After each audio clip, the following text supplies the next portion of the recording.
morning, good day and good evening. How are you doing, ladies and gentlemen, on this very fine Monday?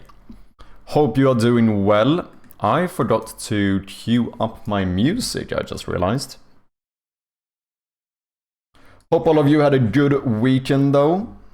I had a quite good weekend. I was playing a bit more Chance of Senna with Miss Chirpy, and we actually ended up finishing the game this weekend, and holy shit, that was a fun experience. I do think it's fair to say I'm probably very biased, as, you know, if anyone who doesn't know, it's basically a game where you have to learn like a few different languages, so kind of like puzzle game, but wrapped up in kind of language learning. And obviously I'm a quite big language enthusiast in general. I find languages very interesting. So probably a little bit biased, but in all honesty, I think it was one of the most enjoyable games I've played to date. I really fucking enjoyed that game.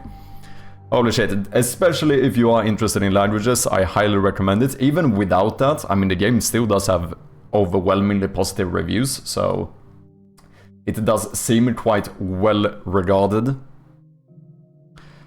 Nonetheless, first one in today, none other than Strom. Welcome in, man. Second place we have Teabag, and third we have Keita. We also have Boomtrout in here. We have Wakacha. We got Lupo. How you doing, guys? David, good to have ya. We had a bot in here. That's the first one in some time. I find it to be quite rare nowadays to actually get bots in here. Hey yo, good to see ya, and Joao, bem-vindo. Now I wanna know why I said it. No, it was one of those common one about like buying cheap viewers or whatever. Most standard one.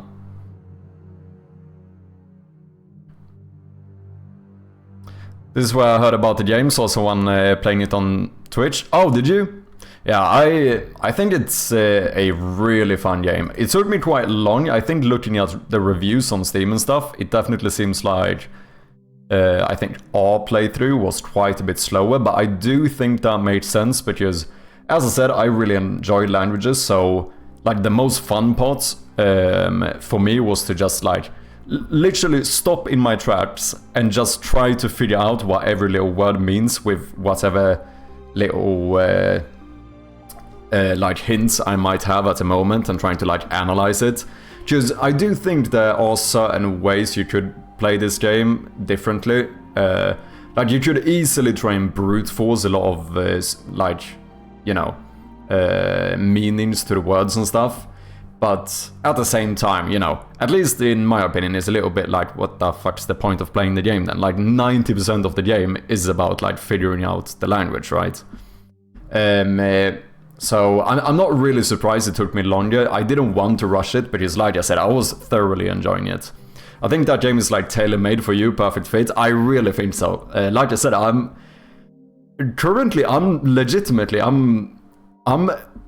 I would say this might actually make it into my top 3 games of all time. For a very long time, I've been struggling to find a game to stand next to Binding of Isaac and Dark Souls 1, although this one obviously being very different. I don't know, it was definitely one of the most enjoyable experience I've had in terms of gaming. Really cool shit. Keita with the 2-month subscription. You absolute legend. Thank you so much, man. Very much appreciated. Already in the credits as a supporter as well. Absolute legend, man.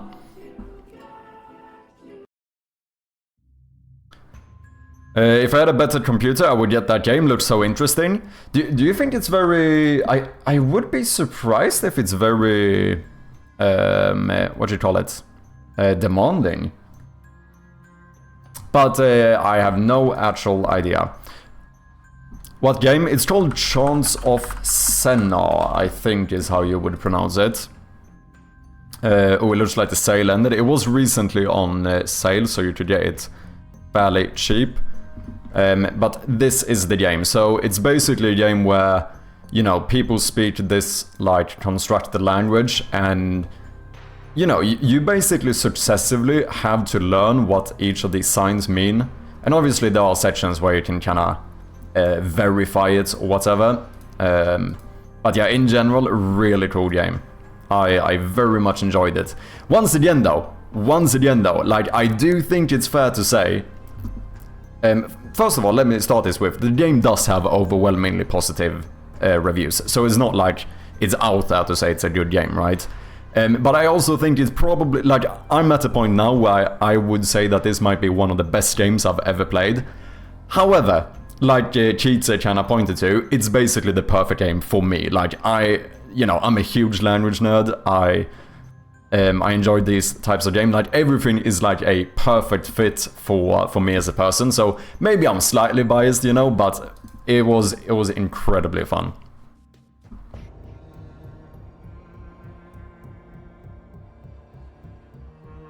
Oh, Elliptic made a word game, did he? This god tier emote, no cap, fits every occasion. I think that one did end up being my most used emote on Twitch in the recap 2025. I have that game in my wishlist actually. Oh, the usual? You should definitely check it out. I thought it was fucking incredible, man. Seems like it could be a fun game, yeah. I also did get very, like, inspired by it. Like, I think I would have a ton of fun making a similar game. Because, once again, you know, with my interest in languages, I think I would have a ton of fun making a game similar to this. So who knows, after Shroud of Gloom, maybe we end up doing a, like, point-and-click type Chance of Senna. Well, to be fair, this game is pretty much point-and-click as well. Yeah, it actually even has the tag. I played with controller, but I think, like, if you play it on PC regular, I think it basically is a straight-up point-and-click game. But yeah, very, very fun game. Highly recommend it. Let me share the link as well, in case you wanna check it out. Did you play it on stream? I missed many streams last week. I did not, so I played this off stream with Miss Chirpy, and I don't know if this is the type of game that I would have... I think it would have been fun to play it on stream, but I think it would have been tricky, because... like I said, I very much took my time with this game. Like, I did not really stress at all, because, you know, I enjoy trying to analyze the language and stuff. And I don't know if this would have been the best game for me to stream, in all honesty. I feel like it's possible that a lot of viewers would have found it to... found me to be maybe a little bit too slow, so it wouldn't have been as fun to watch. And the other, like, disadvantage of that is that I'm a little bit afraid that a lot of people would have ended up, like, giving away the solutions and stuff, or giving the meanings to the words as soon as it was stuck, which I think that would have ruined my experience. So, like, I think it would have been fun to play this on stream, but with that being said, I'm not sure if I would have enjoyed it as much as being able to just play it by myself. Because this was, like Cheetah said, it's basically a game tailored for me. And I know, you know, I'm gonna go out on a limb and say something kind of crazy. You might not be aware of this, but Twitch chat in general is very good at spoiling games. It is, and sometimes even games you wouldn't expect. Like, the two worst examples for me so far have been, like, any type of Dark Souls or, like, From Software game. Because I think there's something about those games being difficult that makes a lot of people, either from like a empathetic standpoint, want to help people who are struggling, so they, you know, they come in with, like, a shit ton of hints on, like, where to go, what to do, and so on, which I don't want when I play FromSoft games. Like, I enjoy being lost, do you know what I mean? And the other game which surprised... oh no, the other reason I think people spoil Dark Souls games is because I also think some people just want to flex. Once again, since it's a, you know, known to be a fairly difficult game, I think quite a lot of people also just want to flex that they have beaten it, so it's like, oh, I know what to do. And yeah, it's a little bit tricky. It's a bit tricky when you're someone who enjoys playing games, you know, fairly blindly, so to speak. The other game that surprised me more though was fairly recently, what is it, like 1 year ago now, we played through Undertale. And holy shit, the amount of spoilers I got in Undertale. I thought there's no way, like, I understand people want to help out. Like, I see the logic more in why people want to help out in Dark Souls, since it is, like, difficult and stuff. But with Undertale, like, people were spoiling, like, half the story for me and shit. Which I am so surprised. Just for me, like, when I watch someone play Dark Souls, for example, one of my favorite games. Hey, Great Grievance with the 3-month resub. Cheers, mate. Thank you very, very much. Highly appreciate ya. Hello, friendos. Hello, Grievance. How you doing? I had a fun time watching your wife, I think, correct me if I'm wrong, play the Shroud of Gloom demo. It was fun to see. Yeah, what was I saying? Yeah, if I watch someone play Dark Souls, like the reason I would watch someone play Dark Souls 1 is because I want to relive the experience of not knowing what to do, right? Because I can't do that again. I have like hundreds of hours in Dark Souls. I still very much enjoy the game, but I can never play it for the first time. So what I enjoy about a platform like Twitch is that I can watch someone else experience my favorite game for the first time. So for me, I don't really understand what gives people the impulsion to be like, okay, so instead of letting them have that experience, I'm gonna tell them everything they have to do. You know, for me, I find it a bit odd, but at least there I can see the logic in like people wanting to help out and stuff. But with Undertale, that being like a very linear, somewhat linear like story game and stuff, I was heavily surprised at the amount of people who would spoil like what was coming up and like what to do and like what would be important later and like all of that stuff constantly, which is, I don't know, yeah, it really surprised me because there were like fairly major spoilers I got where people were like, oh yeah, just so you know, you're going to fight X or Y later on and stuff. And it's like, why would you tell me that? Like, that ruins the whole fucking thing, doesn't it? And people who, yeah, I don't know. It treated me pretty hard when I played Undertale. Also, I think because it just surprised me so much. But yeah, those have been the two hardest games to play blind on Twitch for me so far.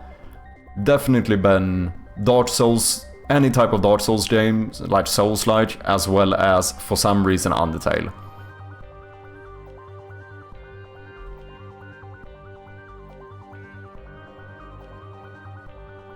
Oh, I switched to Linux, that's why I didn't get it. Oh, I see. Yeah, it would be spoilers. I think it's very possible that a game like Chants of Senna could have been quite spoiled for me as well.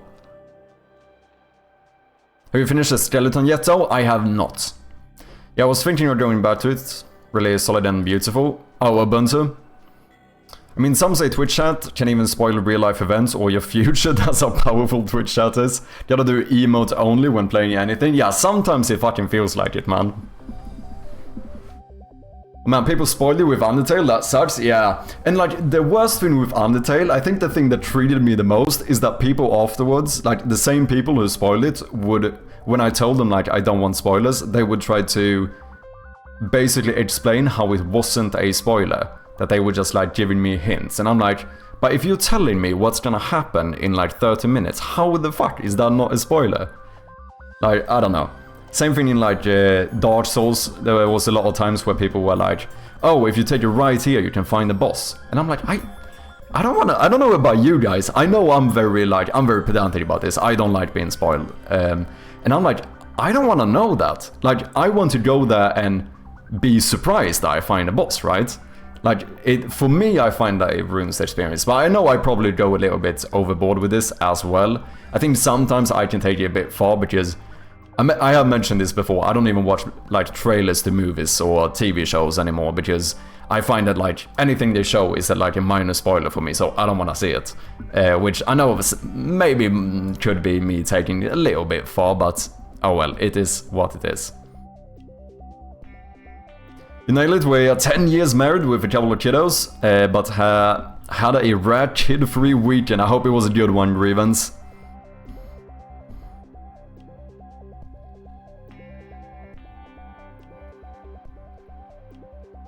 I really liked how meta that game was. Which game, David? Oh, do you mean Undertale? Yeah, that one definitely had a few sections that were very like they kind of broke the fourth wall and so on, right? Okay, what are we gonna do today though? We are gonna do a bit more work on the game. I have a few ideas. First of all, I think we're gonna continue with what we were supposed to do last stream. I wanted to make at least a rudimentary like progression tracking system, but I ended up doing like UI design all day instead. So I think we might pick up where we left off and see if we can sort that out. I also have potentially another puzzle we could do, which might be like minor spoiler, but I have an idea potentially for a new puzzle. I'm a little bit worried about that one. Fuck it, I'm gonna at least say what type of puzzle it is, not maybe exactly where, we'll see. I might do it on stream, so in that case you're gonna see it anyway. But I've been thinking about potentially, I know this is a little bit risky, but I've been thinking about potentially doing a little Tower of Hanoi type puzzle, and one of the reasons why I thought of it is because I have mentioned before, I'm trying to do a bit more mechanical and like logic type puzzles in the game. And it's just annoying because I had one section where I was trying to come up with a good puzzle, and like every time it felt like either I didn't get it to actually work, or I just ended up doing like kind of a shittier version of the Towers of Hanoi. And then I was like, you know what, I think like I have one section where I just feel like Tower of Hanoi would work really well, but I'm a little bit like hesitant about it because I know that that type of puzzle has been kind of worn out in puzzle games a bit, even outside of puzzle games, I think. I think it's like a very common one of seeing in puzzles, or in games, so I don't know if it's like too much of a trope, but we'll see, we'll see. I'm gonna consider it. I just think that it would work really well in a specific section of the game. I don't know, I experienced the worst spoiler ever, and I can appreciate the caution. Yeah, I don't know. I find that, I don't know what it is. I think a lot of people are just unaware of like what a spoiler is, if that makes sense. Like, for example, when I was playing Undertale, like at first I was so surprised that people like, you know, tried to make the argument that they were not spoiling the game when they were like literally telling me what to do and what was gonna happen after. Which for me is like a objective spoiler. But I think some people honestly just, maybe they don't care about spoilers and they just say it as, you know, I'm just helping out. It's not like I'm spoiling it. Where I think the only thing they think of as a spoiler is like giving away the actual ending of the game. But it's like, but you can spoil this stuff on the way as well, right? I don't know.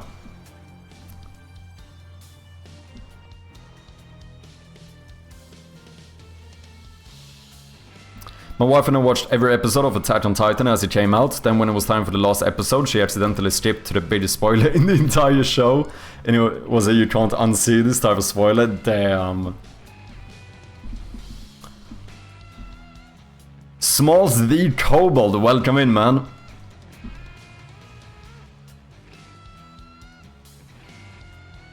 How are you doing? Hope you had a good weekend. Is a plank at the back of a vehicle to increase downforce. Oh. Oh, fuck's sake. That actually, it took me a second, man. I see what you did. I see what you did there. Okay, so ladies and gentlemen, last time on stream we spent way too much time on designing the save slots.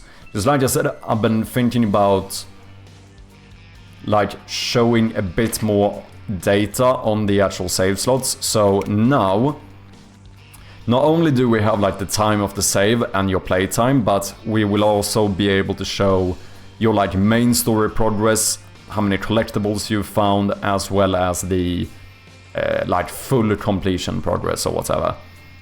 which I think could be good. It's very possible that I change my mind about this later on. I know at the very least I'm gonna want to have at least one type of progress bar, progress stat or whatever, because I appreciate them in games, so I would like to have one in mind. However, these numbers are just hard-coded at the moment, so we need to actually sort out a... we need to sort out a way of actually saving this stuff. And for main story, there are a few ways of doing this. You could put some little component on basically the majority of interactable objects and have put all of those into like a...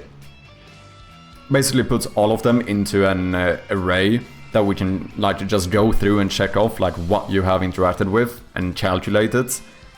That's quite a bit of work, and I'm not sure if it is necessary here. I'm kinda leaning towards maybe simplifying it a little bit, which would be potentially setting up multiple multiple checkpoints or whatever you want to call them, and just say that we have like 20 checkpoints through the game or whatever. In that case, like each checkpoint you get to just gives you 5% more. So it's still like a fairly decent indicator. It's not gonna be like actually like calculated from any little tiny thing you can do, but I feel like that is probably good enough. And potentially we could just do the same thing for the full completion as well.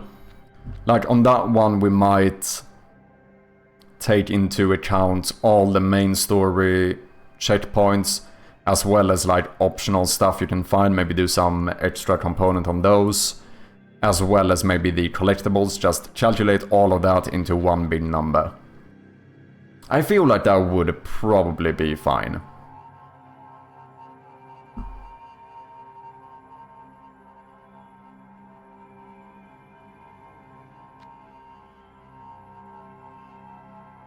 Because it does definitely minimize work compared to if I would actually check like every single item you can pick up, everything you can interact with. Every puzzle you can solve is not that, but I think naturally I would have a checkpoint for each puzzle you complete no matter what. So that will basically be the case, but I don't know if I would have to go as far as to like any item you pick up is calculated as a bit of progress. That feels like I'm probably is a little bit overkill, isn't it?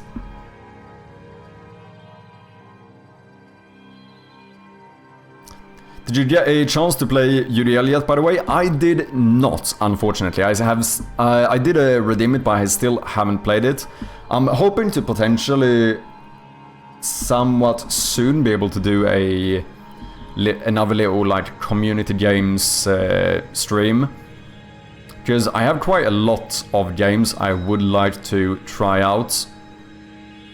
So I feel like we might do a point somewhat soon where we just list up a lot of the games I have to try, and we just do a little fun playtesting stream. My last spoiler was when my brother and I were watching football with a friend over Discord, and we had paused the game so that we were all on the same time. Then a minute before the end, my brother looked online how the score ended, and so we lost in the last seconds. Damn. I feel like this amount of stats is already plenty. Yeah, I think so as well. I definitely don't think we need more stats. It's more so, what I'm discussing is more so about how we calculate this. Like how exact do we want to be. Do you know what I mean? And I feel like we probably don't need to check every item you can pick up, right?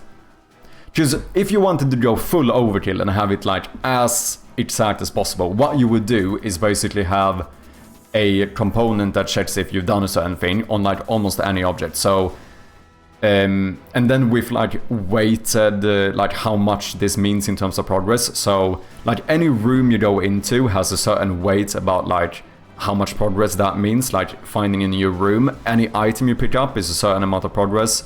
Any puzzle you solve is probably more than the other ones, so that would be more weighted. Any like document you read, etc., right?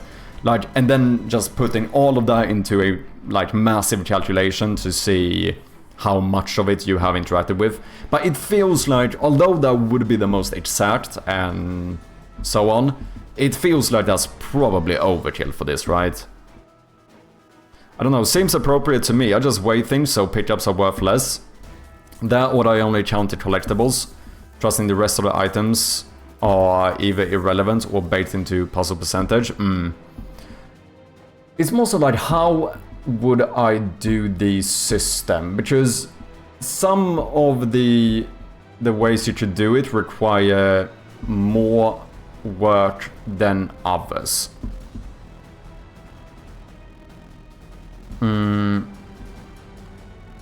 Because I don't know, like manually going through and adding every single item in the game seems a little bit tedious. Or like, what I could do is have like a dictionary of the items, but then I would have to keep track of how many of each there are, because I need to be able to... I need to know the max number of everything, right? Because otherwise, how do I know? Otherwise we can't... We need something to compare to, right? I know you're just talking about granularity, but I think it's fine. Codinho, welcome in, how you doing? How's it going? So far so good.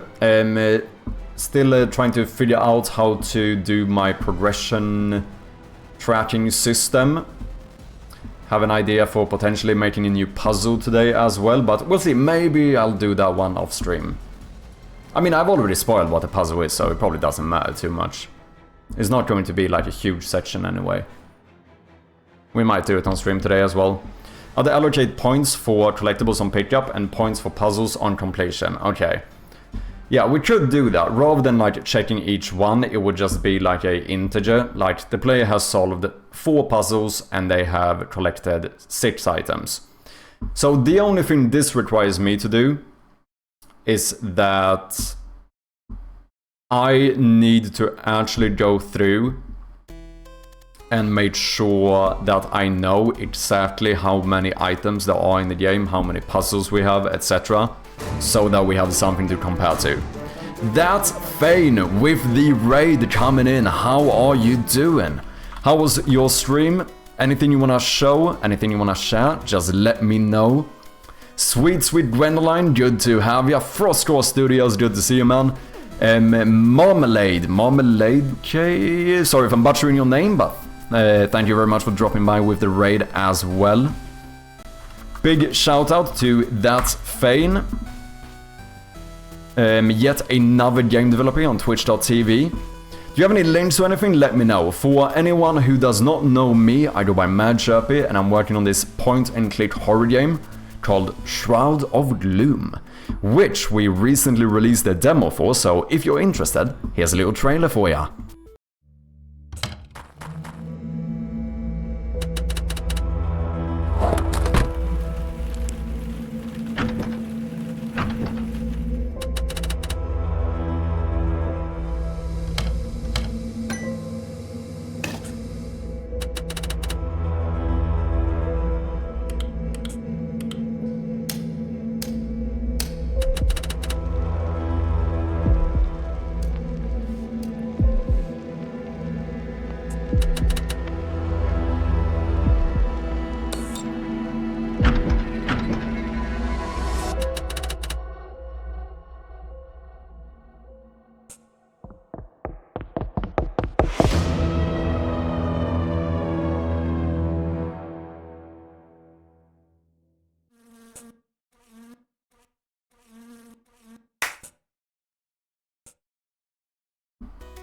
Draconia, thank you very much for dropping by as well. Good to have ya.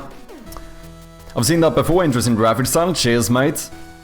Stream was good, nothing to show today. Steam page will go up tomorrow. Damn, exciting, man. Feel free to share it tomorrow if you'd like to. I'll definitely check it out.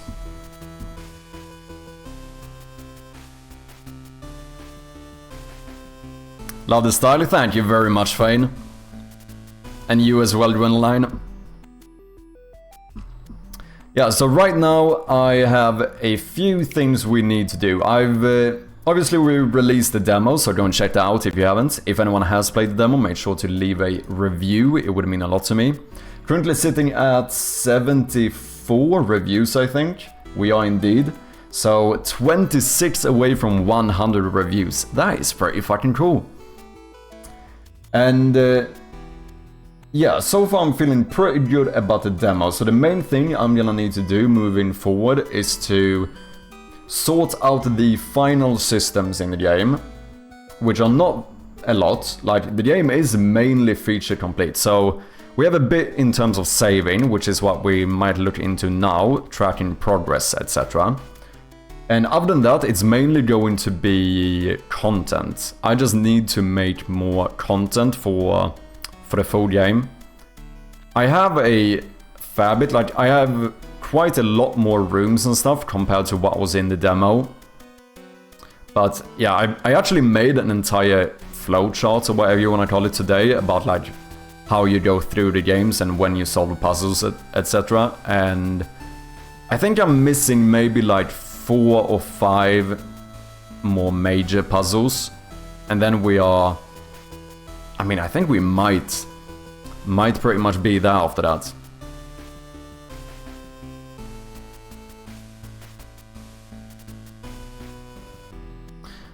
And hopefully we will have a playtest at the end of the week. Ooh, let's go, man.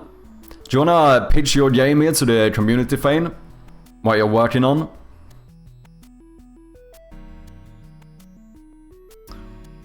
You changed the background, huh? Which background are you referring to? I'll allow my wife to leave a review if she hasn't already. Thank you very much, Grievance. Dark Muppets here, good to have ya. Happy Monday. Coden with the 5-stream streak as well. The main menu, I only did a very slight change, which is that I had to move the logo up a little bit further to be able to fit the new save slots. This is actually something else I would like to do. Have a small little animation when you go in here.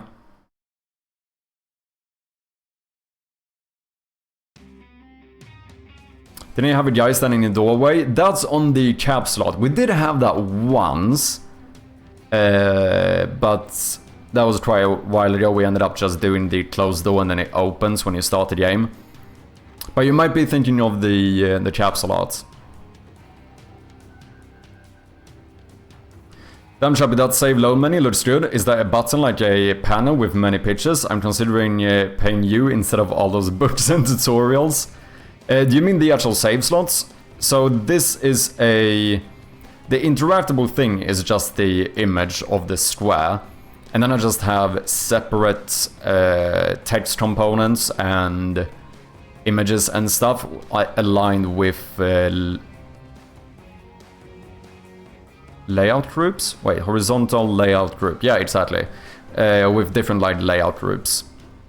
But this is, to be fair, I spent like almost the entire stream last time just designing this save slot. Because it did look a little bit different before, but I think I prefer this. It looks a little bit more symmetrical compared to what I had before.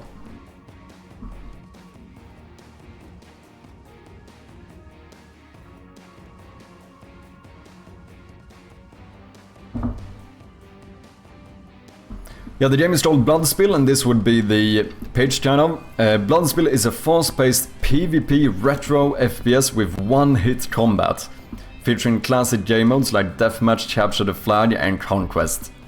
Listen to that, sounds fucking sick, man. One-hit combat as well. I quite like that. I feel like that's the kind of thing that... I feel like that would make a fairly interesting, like, skill cap or whatever. Skill ceiling, whatever you call it. Do you know what I mean? Make it an Easter egg that sometimes there is a random person's shadow to make it extra freaky. Ooh. We should actually do something like that. At one point, I actually even had a jump scare in the main menu, so when you started the game, the door would fling open with like a jump scare sound and someone was standing there. But that was a little bit much. I'm gonna say that took it a little bit far. I actually ended up like proper jump scaring myself with it, to the point of like almost having a heart attack. And doing that to the player before even getting into the game is maybe a little bit too brutal.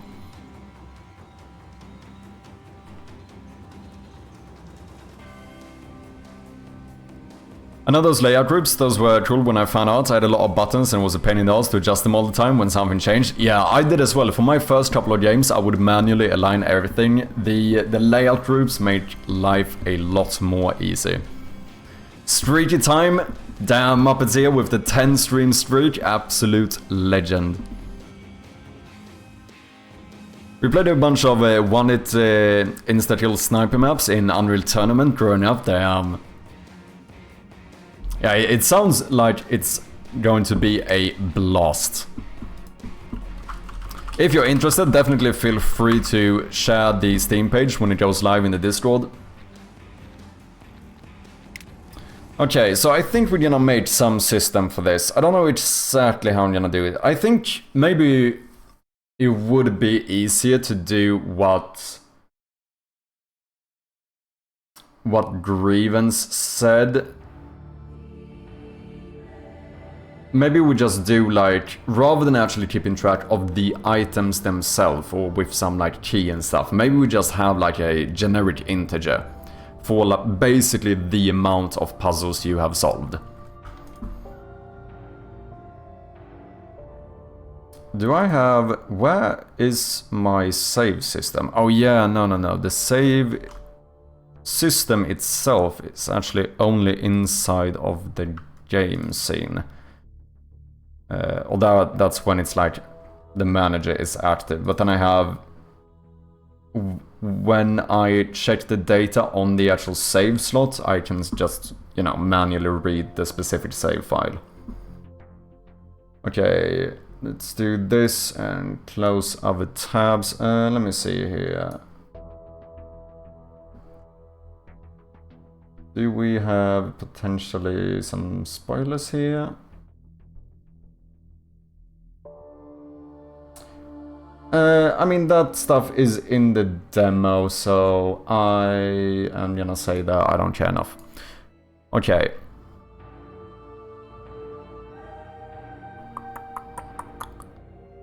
I could...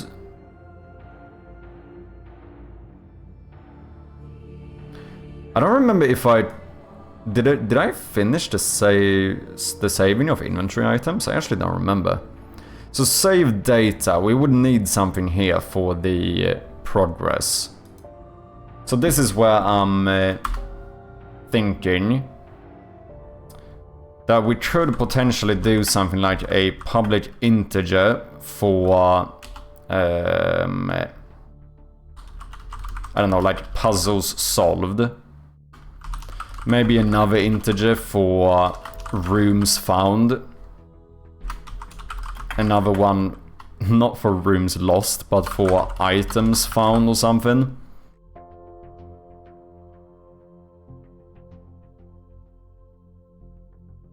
So now we can...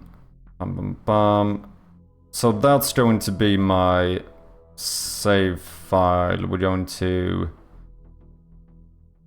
initialize new save file. Well, that one's fairly easy, because... I mean, do I even need to set these here? I probably don't, since wouldn't a integer default to 0 anyway? And then we just need to have... Oh, but this is when it becomes tricky.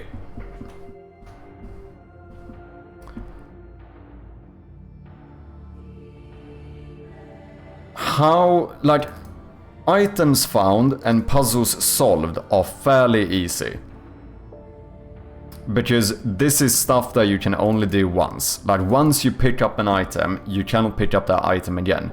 Rooms found, however. That one is a little bit more tricky, since... like, if I just say that you should... I can't just say that add, like, 1 to the amount of rooms found when you go into this room, since you might have been there before. And if I have to actually save the reference to each room, then there's not really... like, then I'm gonna need some key or something anyway. I could do a... you know what I could do? I could use the map coordinates for the rooms, because that's something that probably won't change. Because the thing that we also have to keep in mind here is what happens if I update the game and I, like, add another item or something. Do you know what I mean?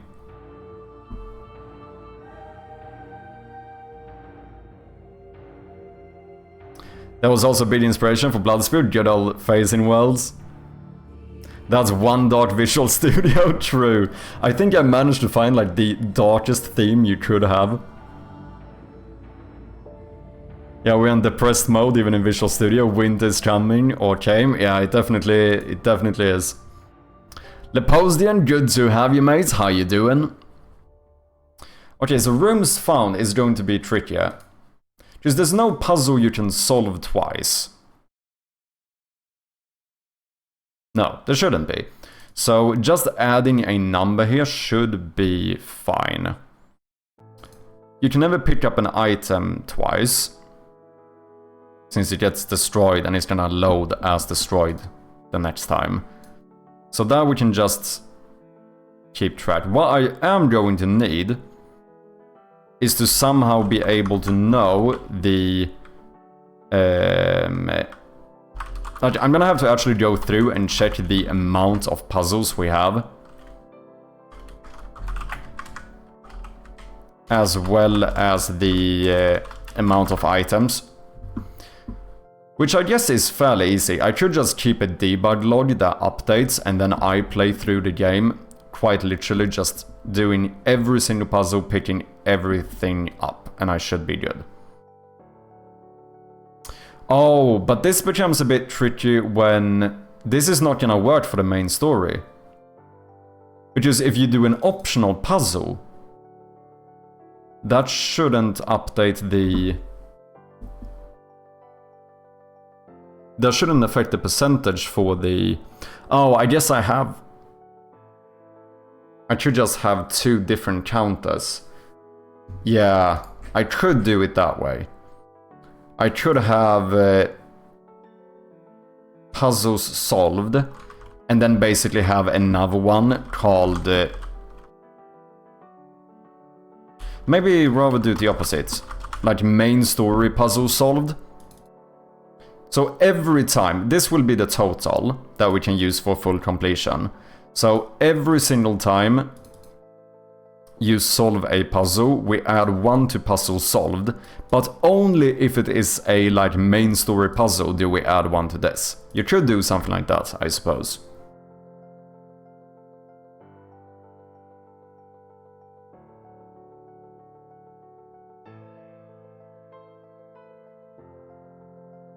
You're doing good, Lapo. I just realized you have the demo. I want to play it. Yeah, go and play it, man. Let me know what you think. Appreciate any reviews on the demo. I wouldn't count rooms. I would only count puzzles and collectibles.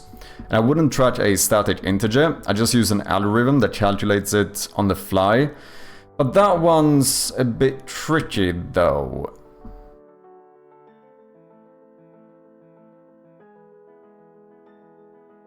Because how... for example, if we have something like... if we're gonna keep track of... I mean, I guess it's... if you meant literally that we only calculate puzzles and collectibles. Because in that case, we cannot do actual items and calculate it on the fly.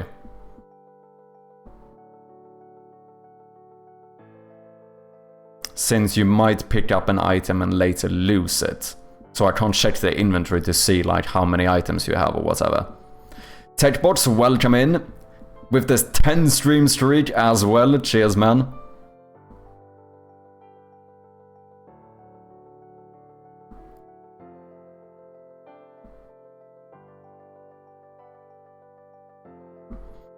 You can patch all you want, add content, remove content, adjust the weights, etc.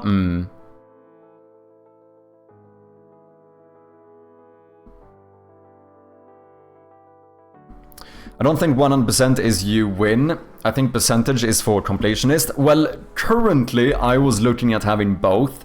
So I would have 1% for actual, like, how far into the main story you are, and another one for people who want to be completionists. Getting mad with Unreal's diversion control. Can't push file, insert file name to the version control as it's missing from the repo. Yeah, no, that's why I want you to push it there. Yeah, that's kind of ironic. I don't think items like light bulbs and such really matter. I agree. But what about, like, documents that you might not need, but that technically you would be missing out on if you didn't find? Say something like that, for example. Like, maybe it's an item that gives you more of the lore. Like, that feels potentially like...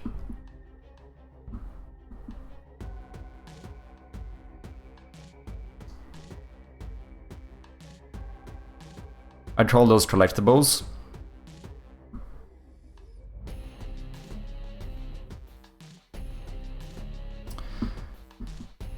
Yeah, I guess what I could do is that we, like, the inventory manager should keep a list of, like, relevant items, like the scriptable objects.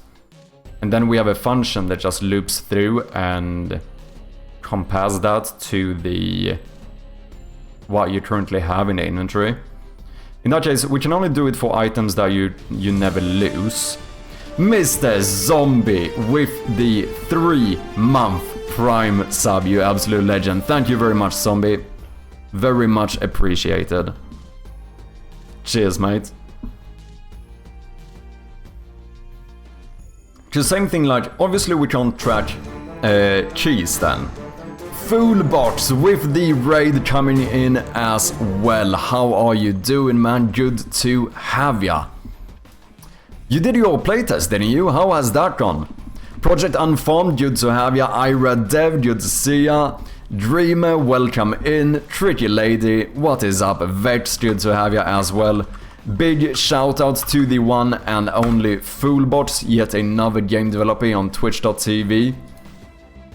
For anyone coming in, if you don't know me, I go by Mad Chirpy, and I am currently working on a point-and-click horror game, puzzle game, called Shroud of Gloom, which we have released the demo for, so if anyone is curious, here's a little trailer for ya.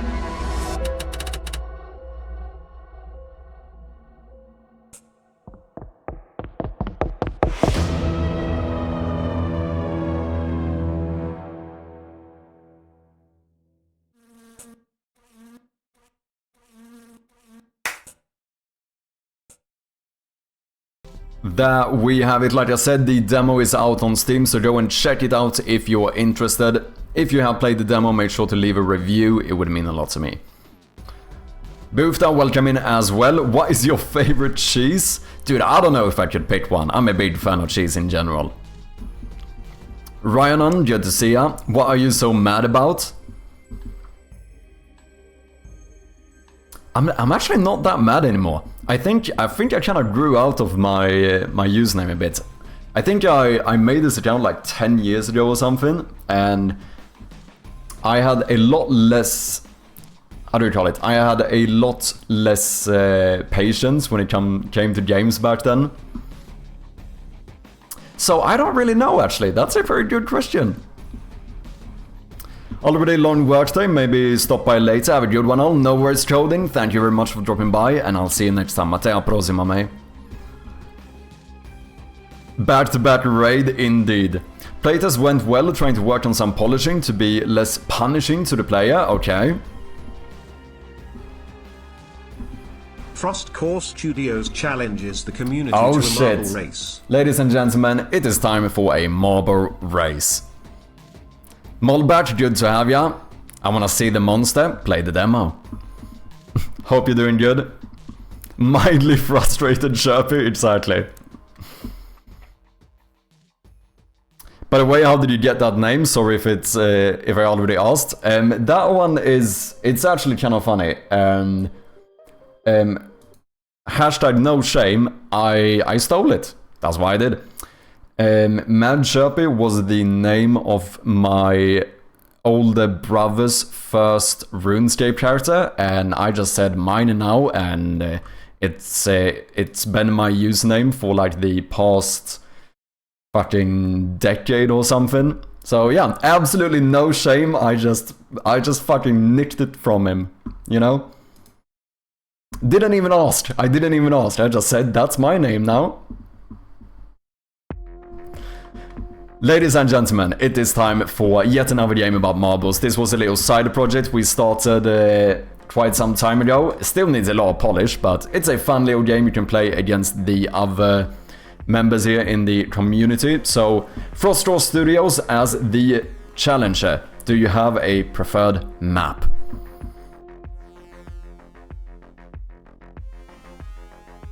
He's not mad, just disappointed in you. Also trying to make the player controller more understandable, okay. I need to try it. I have to add it to the list of... Oh, but are you only doing private playtesting now, full box?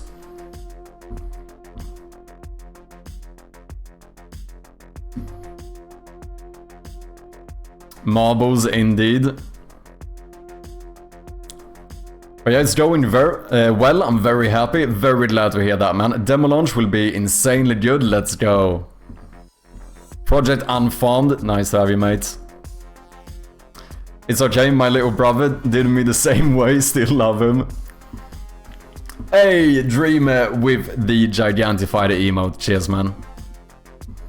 Holy shit, I stole Adam Nation username from my older brother. Oh, did you?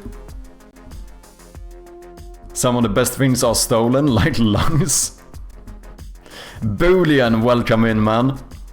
Descent, let's do it. Ladies and gentlemen, if you want some marbles, then type exclamation mark join in the chat.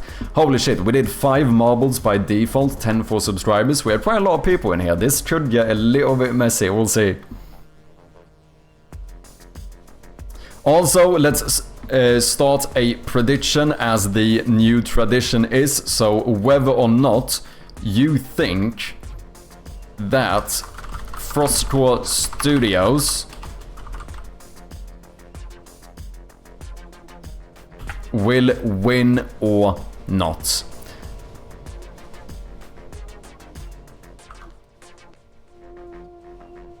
Look at all those colorful balls, exactly. Let's see, wait, did I not start the prediction? Oh. 2 minutes to gamble away all of your hard-earned channel points. The prediction is up right now. I think a new record in amount of points bet is like... We reached over 100,000 points, which is fucking insane.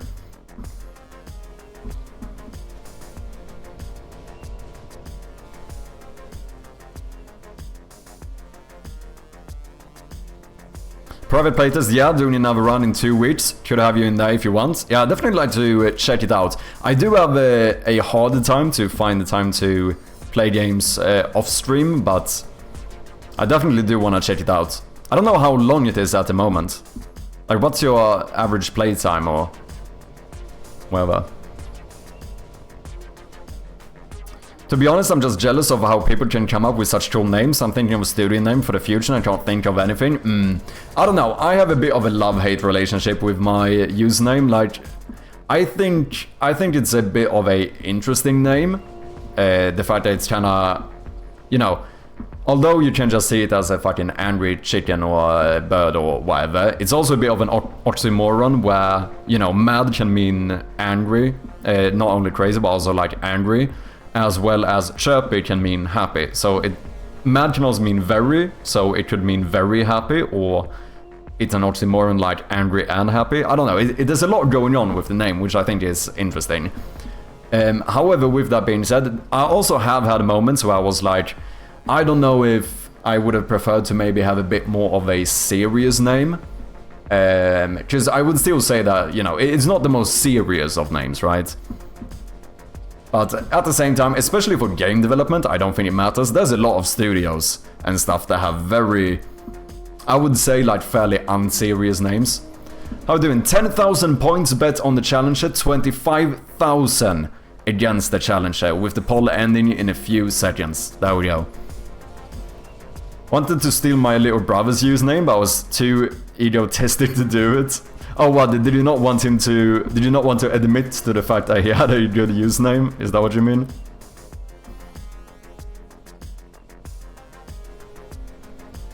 Aileton, welcome in. Good to have ya. I wish the balls were my username color. Yeah, I was planning on doing that, but then it seemed difficult. So what I do now is that I just I pick a color randomly, but with your username as the hash for the randomness. So there's some pros and cons to this. The good thing is that you always have the same color, so it's easier to recognize your marbles. The bad thing is that if you don't like your color, it never changes. So yeah, I think you know, obviously this game needs a lot more polish. I think one of the things that would be nice is, as you said, the full bots, to actually match the color with the username color on Twitch. Bet it all on now. Project Unformed is all in as a non-believer. Demo's like 30 to 45 minutes. You could play it on stream. I like having the recording to be able to... Oh yeah, I probably have an easier time being able to play it on stream, to be honest.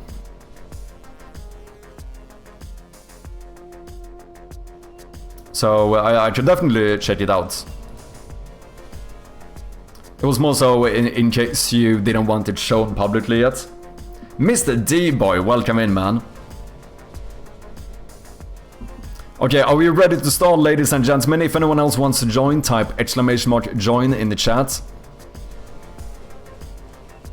The function is in the chat, we just need to set it. Oh yeah, true. Also, shout out to Strom, who did help me out a lot with the Twitch integration, because that kinda fucked me up a little bit.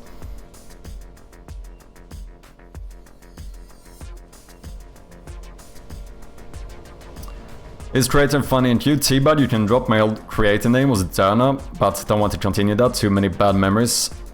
Thought maybe my district neighborhood, but that sounds religious. I mean, you get a lot of comments though, T-Bud, on your username. I think a lot of people do quite like it. I mean, it's an interesting one. Like, it sparks conversation. Like, you hear T-Bud beer can, and you can't help but like have some type of question, which I think is good about it. Boolean is the type of person who I think has a really good username. You know, random pointer. But Boolean, I think, is a really neat username.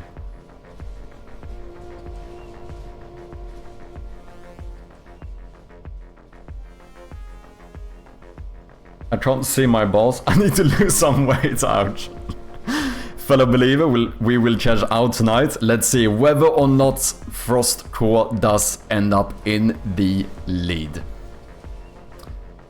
Ladies and gentlemen, we're gonna start the race in about 10 seconds. Someone drops in the Vince chat stream called Peanut Butter Butt Plug. That one also raises a few questions. Into the Plinko section we go. We have Luasoft, Foolbox, and Dreamer taking pretty good routes there, but Strom and Dreamer end up in the lead going into the spinners. Let's see if they get caught by the gate or not. Strom does not manage to do the flipper skip, but let's see if someone else does it. Dreamer does the flipper skip, and Wakacha manages to fall through, going first into the Arcanoid section. However, this is basically known as starting point 2.0 because a lot of marbles are going to catch up here. But Wakacha, D-Boy, and Dreamer first into the swooshes does get caught though, where we have Project Unformed going into the second Plinko section.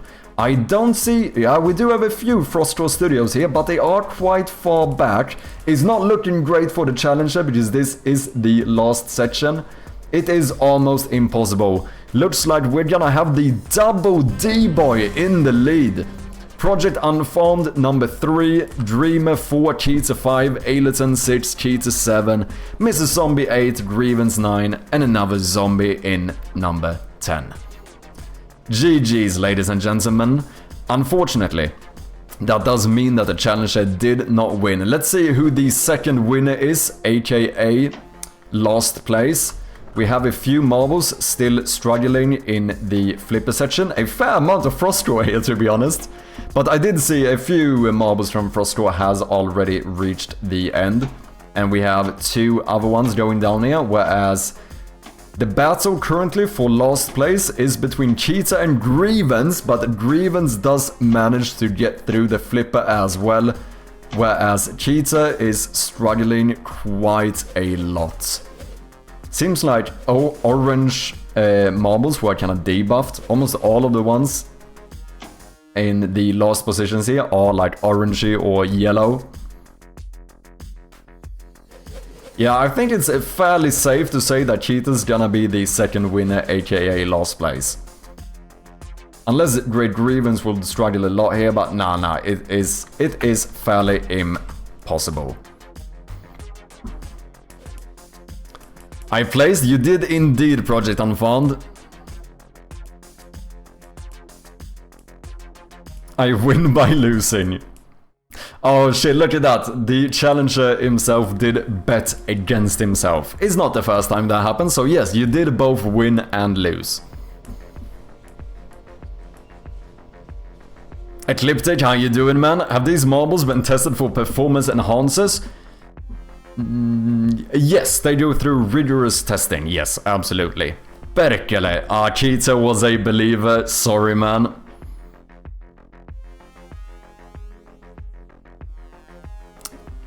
I'm not even gonna read Wakacha's comments, as per usual. To the spoilers goes the win. We made orange have less gravity, didn't we, Koff? However, like I said, ladies and gentlemen, that does mean that the Challenger did not win, so the points will be split amongst the non-believers. With that, we are going to complete the prediction and get back to work. Thanks for raising, as always.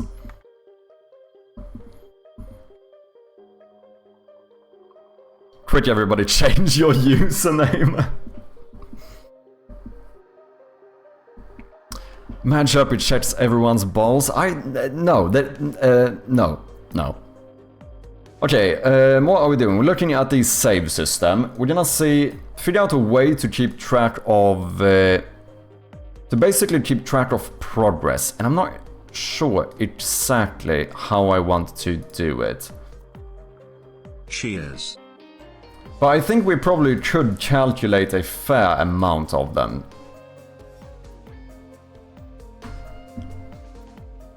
Cheers, Project Unformed. Time to stretch.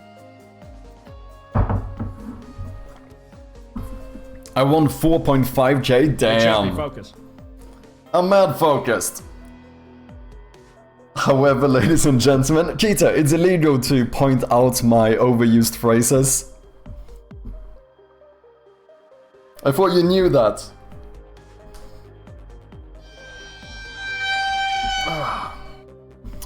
Just read Wakacha's comment. The moment Sherpy said he's not gonna read it, and I bursted out in laughter. Luasoft, how you doing, man?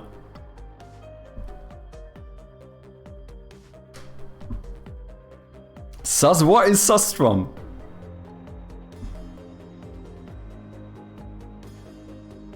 Okay, so maybe we could calculate quite a bit of this, to be fair. Even with the rooms, you know what wouldn't be that difficult? I could even keep track of rooms visited by just having each room have a bool that we save, whether or not this has been visited. We just save and load that one.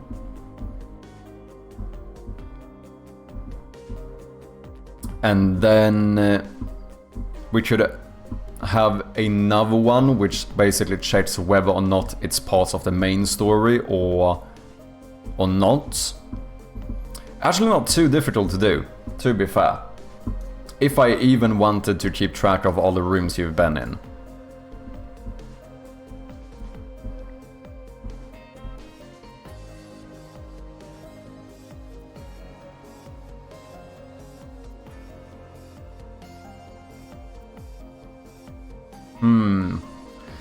For items, what we should, if we want to calculate it, is just that we should have the inventory manager keep a reference to a list of scriptable objects to keep track of. And we basically loop through the inventory and check, do you have these items? In that case, add yada yada, you know. And then at the very end, we're gonna need a way to... let's make like a private void. Calculate progress. And this is something that we would do, I guess, right before we save the game. And then we do some sort of thing where, depending on what we save, we add some... I think it makes sense to add some weight to it. Well, I think puzzles in general, solving puzzles should give you the most progress, because that's like the more major things, right? And then exactly what we refer to as a puzzle should be discussed, but... because that is a tricky one. Like, for example, if you need to find a key and that unlocks the door, is that a puzzle? Like, technically it is, right? You have an obstacle of a locked door, and you have a solution you need to figure out, which is to like find the key and use it on the right door. But then we have the more like concrete puzzles as well, like the actual like mechanical puzzles and the ones where you have to like actually yourself like more like figure it out more in a more dedicated manner or whatever. So I don't know if all of those should have the same weight. I love your overused phrases. Chirpy should be reduced to a 16 sample soundboard. I almost could, man. I think I am that type of person in general. Like, even in like Swedish and in my daily life, there are like a handful of phrases that I just have like very like ingrained to my being, you know? I think I'm fairly good at just getting these type of like catchphrases or catch expressions, whatever you want to call them. Does Chirpy using not gonna lie sentence anymore? I don't know if I do it as much actually. I think the amount of times people start calling me out for saying not gonna lie might have affected it. Not gonna lie. Tammy the Hammer, welcome in, man. Doing a little better now, been kinda out of it after losing my dog 2 weeks ago. I'm very sorry to hear that, Cliptech. Slowly getting back into running errands and doing some work on projects. Very sorry to hear about your dog, man.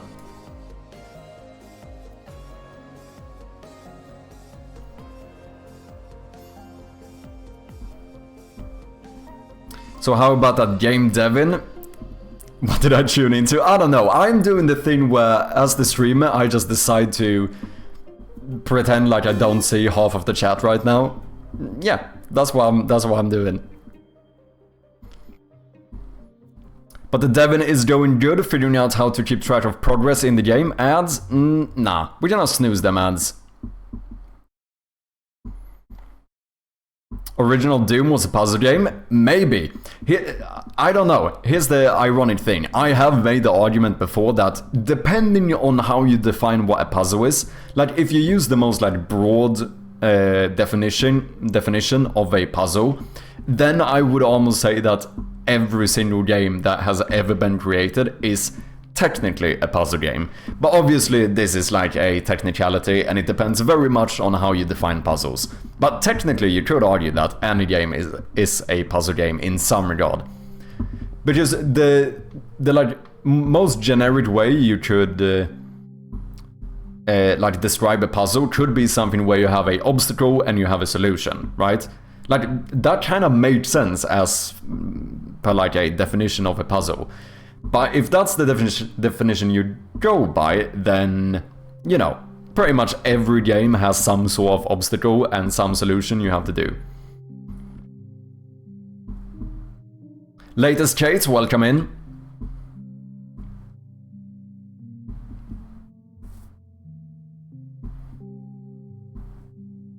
Boom, boom, boom, I want you in my room. That is another one. And look, even Bob Chirpy has a has a fucking command for it.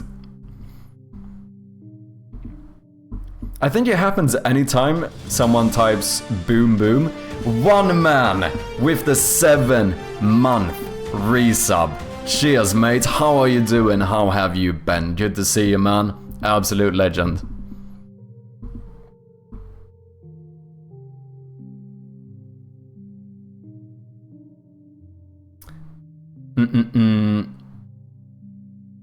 Putting on my pants is a puzzle game sometimes.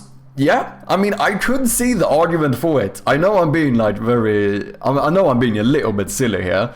Like, I'm definitely reaching, but like technically almost anything could be defined as a puzzle.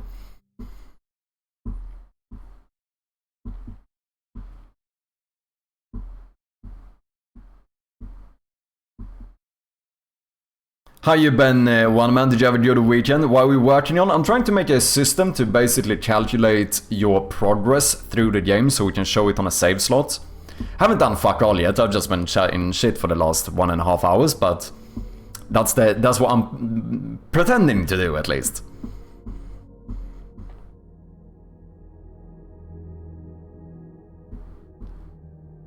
Happy Monday indeed.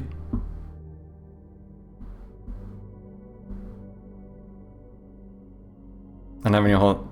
I was making a joke about being drunk and having a hard time putting on pants. Then yes, my answer is yes.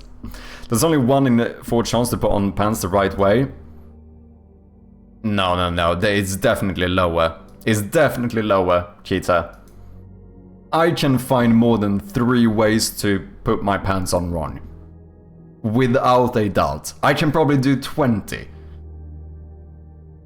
Maybe not 20, but 10 definitely. I can definitely find 10 incorrect ways of putting my pants on.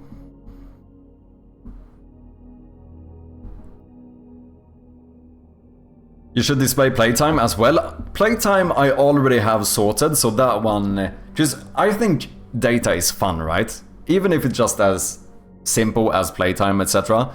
It's just fun being able to see your playtime and stuff. So right now we have the things that are fully functional is...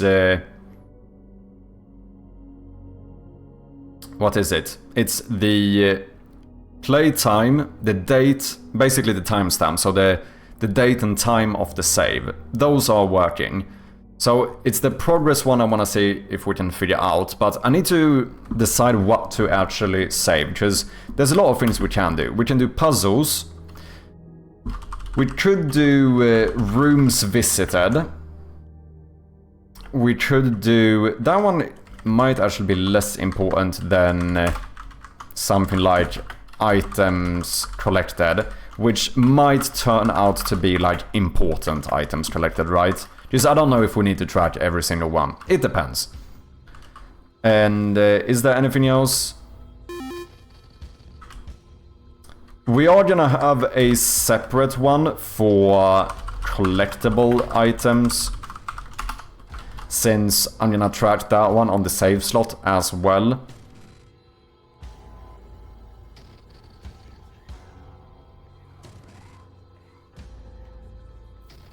I guess that's kind of it. And then we should just put some weighted options here. I'm gonna snooze another ad. Where maybe like solving a puzzle, let's start with the lowest one, like visiting a room should, if we have that in here, we should not give more than like 1 point for that, because that is not like a huge step of progress in general, right? Whereas finding a collectible item, maybe 2 important items collected, maybe 3, and then maybe like, I don't know, 6 for puzzles. If not more, you could even do like 10 for puzzles, because that's going to be the major one. Like, solving the puzzle is what's going to progress the story the most. But once again, this depends on how we define puzzles. Like, this would especially be the case if we only do like the proper big puzzles, but then you have like, do we count unlocking doors, like finding the key and unlocking a door, as a puzzle? I don't know.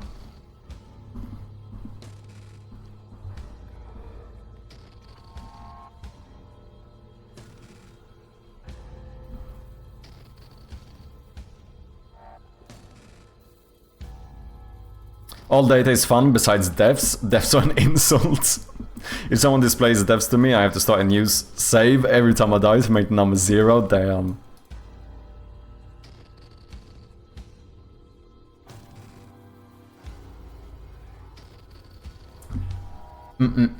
So, if we would do this, let's figure out like how to do it.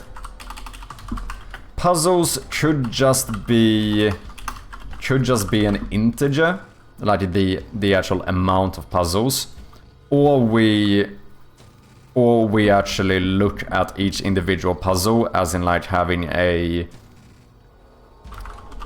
key plus a bool or whatever.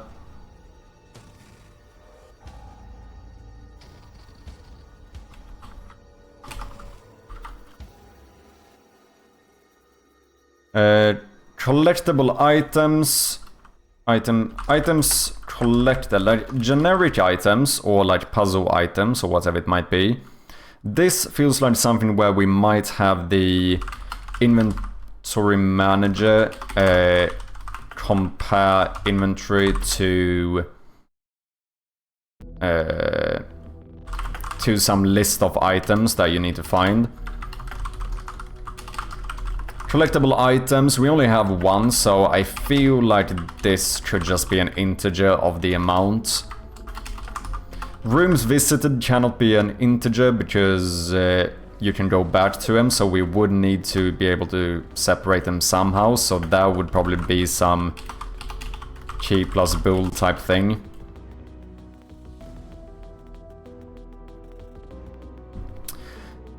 I kind of wonder if, to make the save data a bit more clean, I could go a bit crazy and make my own class that keeps track of progress.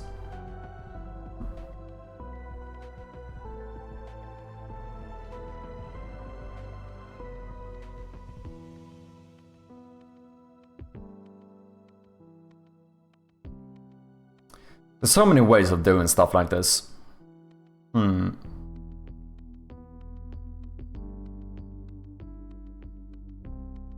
Least important, I would say, is rooms visited. I could almost go without that one.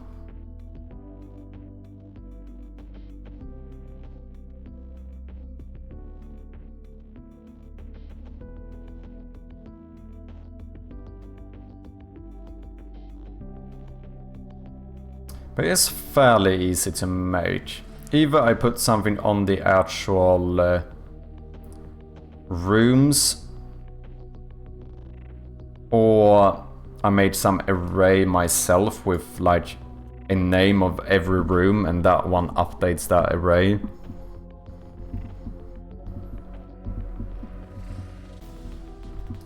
Snoozing yet another ad here. All you need is a public int called progress and then add +1 when puzzles are finished. Yeah, I think for puzzles it's actually fairly likely that I'm just gonna keep that as an integer. Just doing an integer is trickier when it's stuff that you could do multiple times. So that would be something like when you can do the same thing twice. Obviously you can collect more than one collectible item, but you know, the individual collectible item you can only pick up once. Whereas a room is more tricky because you can go back to it, right?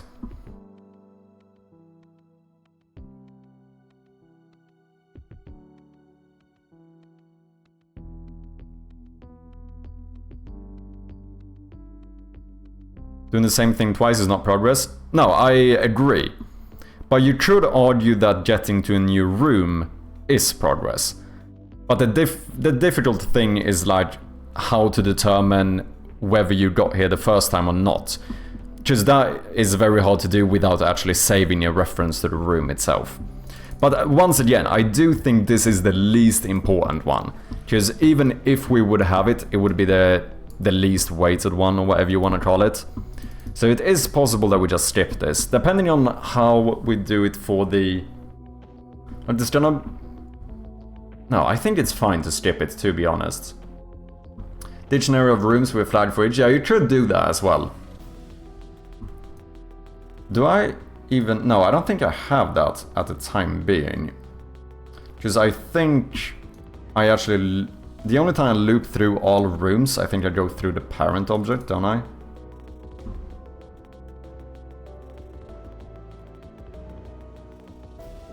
Yeah, I think the parent object is like the array I have currently.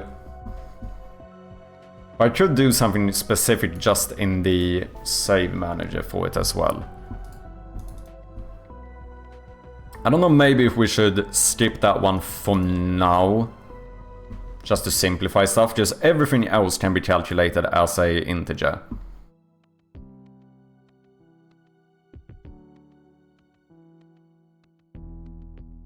And then the only thing I have to do with these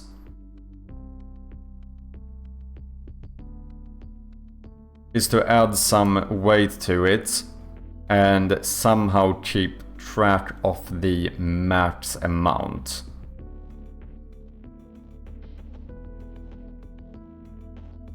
And if we manage to calculate this, then I don't actually need to save anything other than the integer itself.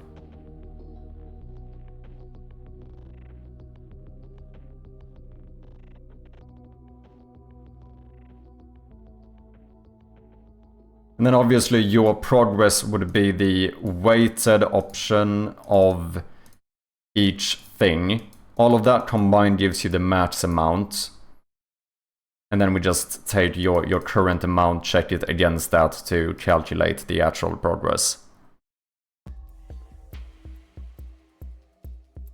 So in that case, to make it easier from the main menu, you know, I might actually do this. This is a little bit crazy, but I might actually do my own class called progress. Maybe let's call it saved progress. And then we actually move this stuff in here.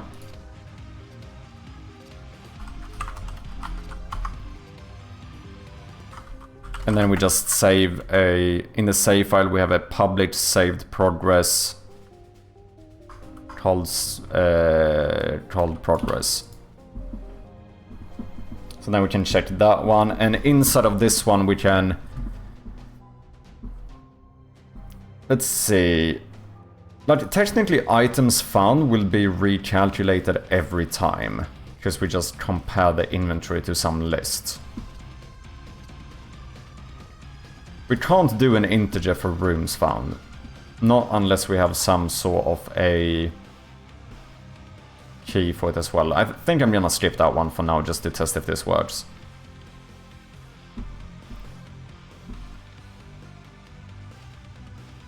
Okay, we have some ads coming up in about 1 minute for the non-subscribers. Unfortunately, cannot skip this ones.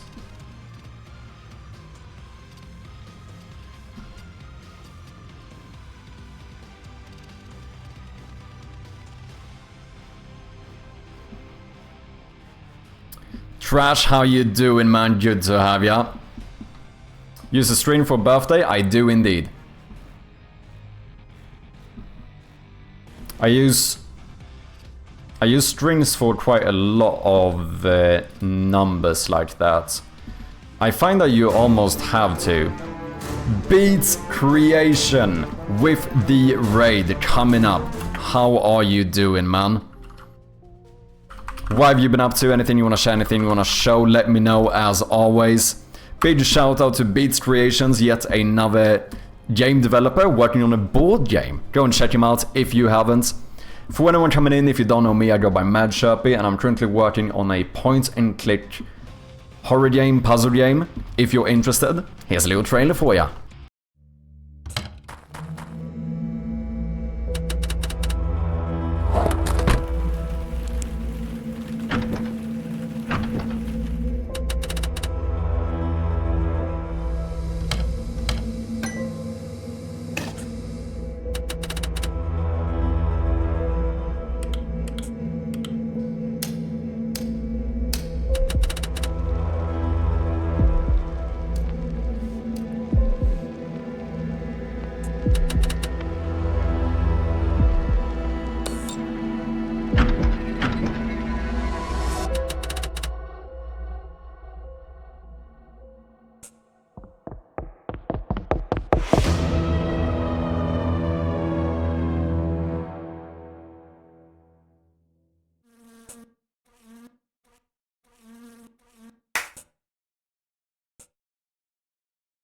There we have it.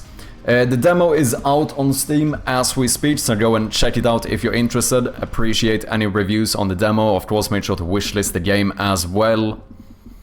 Hey, it's Tebow, good to have ya. Ayo, Boo Radley, welcome in.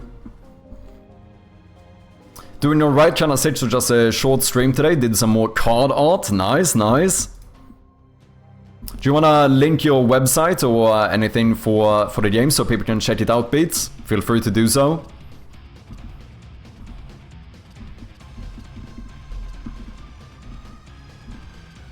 Go and ad right at the end of the trailer. Sorry guys, we do indeed have some ads going on at the moment. Okay. Save the progress. Main story puzzle solved. Puzzle solved, items found.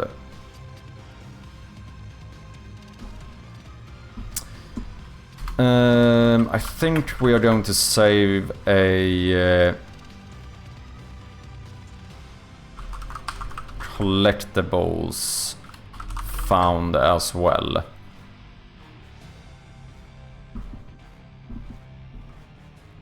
All of this would be defaulted to 0 by default, yes. Defaulted by default. That's the most redundant phrase I've ever used.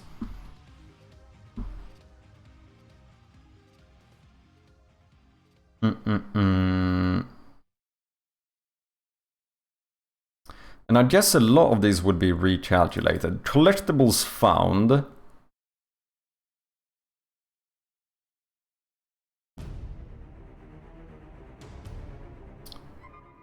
That one we could just add 1 to whenever you pick one up. That's fairly simple. Items found, I think we're gonna calculate each time. We're just gonna override the number every time. Puzzle solved feels a bit tricky to calculate, unless we do like an actual... Unless we do like an actual dictionary for that one too, but I don't know if that's overkill. Something I would have to do is to, when we calculate the progress, we need to make sure that it can't go above 100% the way we're currently doing it.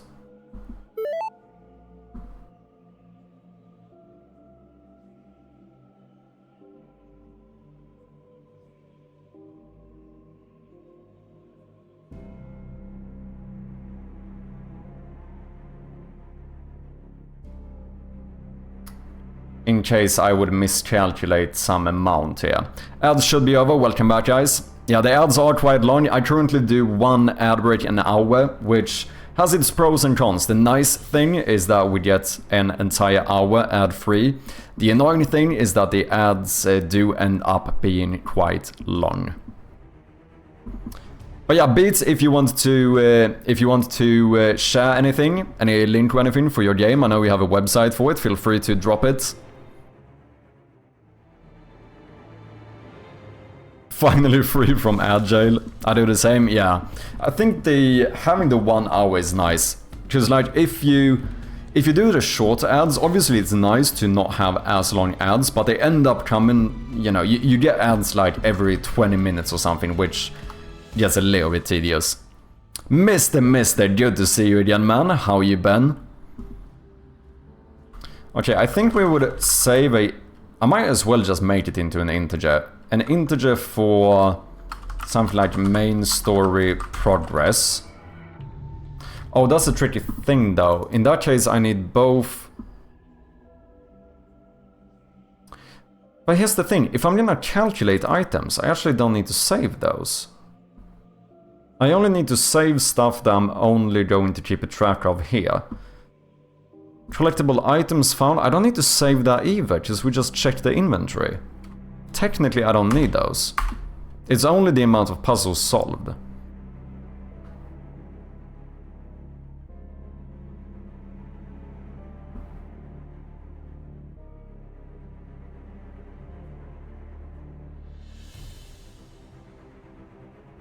Sleepy, how about you? I'm doing quite well. Had a good weekend. I finished playing Chance of Senna, which I think might actually be one of the most enjoyable games I have played to date. Had a lot of fun with that one. Now I'm trying to figure out how I wanna keep track of progress in the game, which I'm a little bit in the mode where, you know, you're like too indecisive to actually get anything done. Because I keep just thinking about all the different ways of doing this. But I think this is all I would actually have to save. And then what we would do is something like... we're gonna have... we want to check items, which is going to be something like...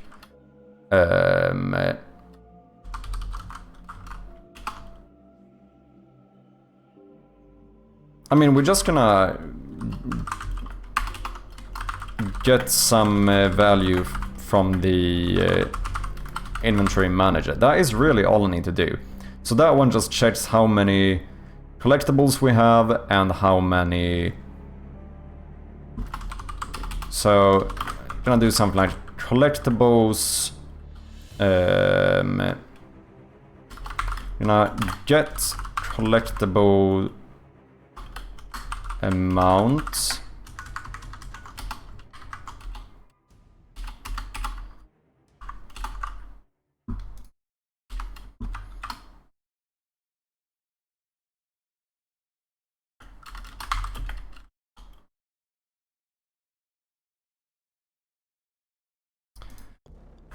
Amount and max amount. We need to know both. And then get items amount and max amount, which is gonna be like the count of a list or the length of some array or something. We're not actually going to change the amount of puzzles we have. We're just gonna check what this number is. Whenever you solve one, we add one. Sucksiduck with the resub as well. 18 fucking months. Holy shit, man. Cheers, mate. Wow, woot, look monkey better than lion. How you doing, Sucksiduck? Thank you very much for the 18 months. Absolute legend, man.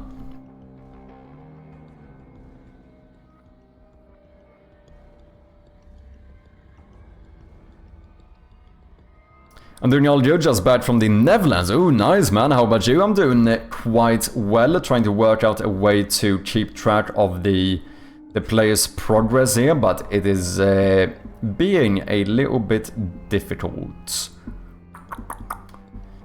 Not that, like, I think it's actually difficult to do this, I just find it difficult to figure out how I want to do it. Because there's quite a few ways we can do it. Like, the final calculation we would do would basically be something like you know, max amount is equal to max collectibles plus max items plus max puzzles, right? And then the current amount is going to be something like, you know, our current collectibles, our current items, our current puzzles solved.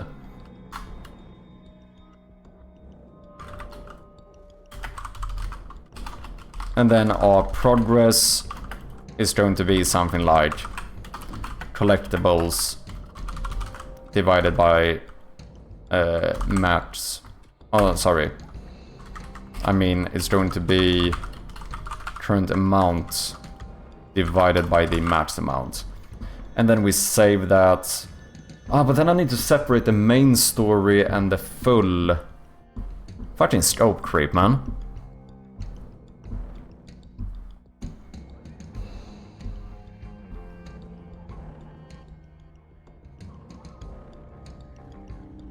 This is a little bit scope creep.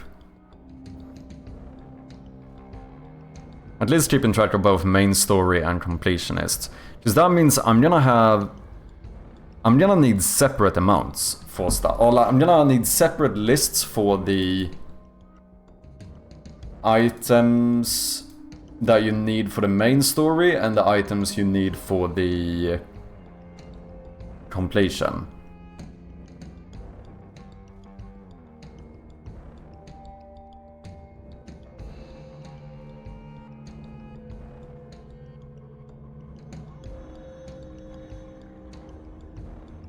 Because this would technically be the full progress, since we count in collectibles and stuff.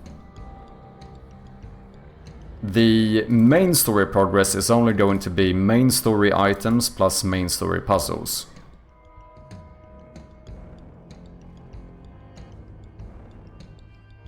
Okay, you know what I'm gonna do?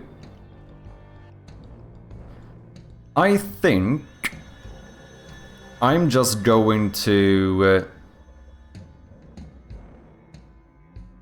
pick one thing to start with, and then we add to this.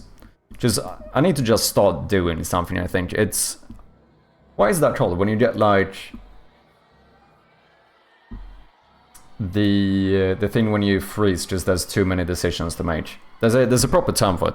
Analysis paralysis. Thank you very much, Tammy. That is indeed what I was looking for. I feel like I'm getting a little bit stuck in that right now. Because I'm trying to think of all of these things at once. I am the king of it.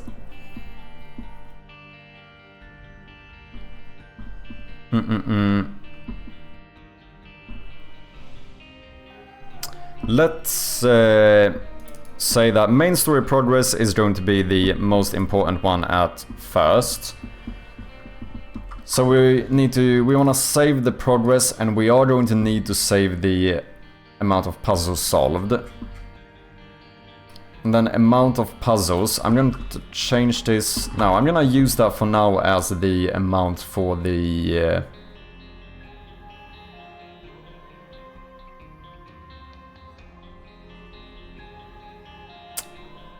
Yeah, I'm gonna save this as the amount for the main story puzzles. Calculate progress. That's gonna be the final thing we do. And we're gonna do something where we are only gonna work with the puzzles now. So main story progress is what we want to set. So what is that? Not whatever that is. Do I not call it data? Save file? Is that what I call it? Yeah, static save file. Okay. So we want to dictionary string list inventory items inventory.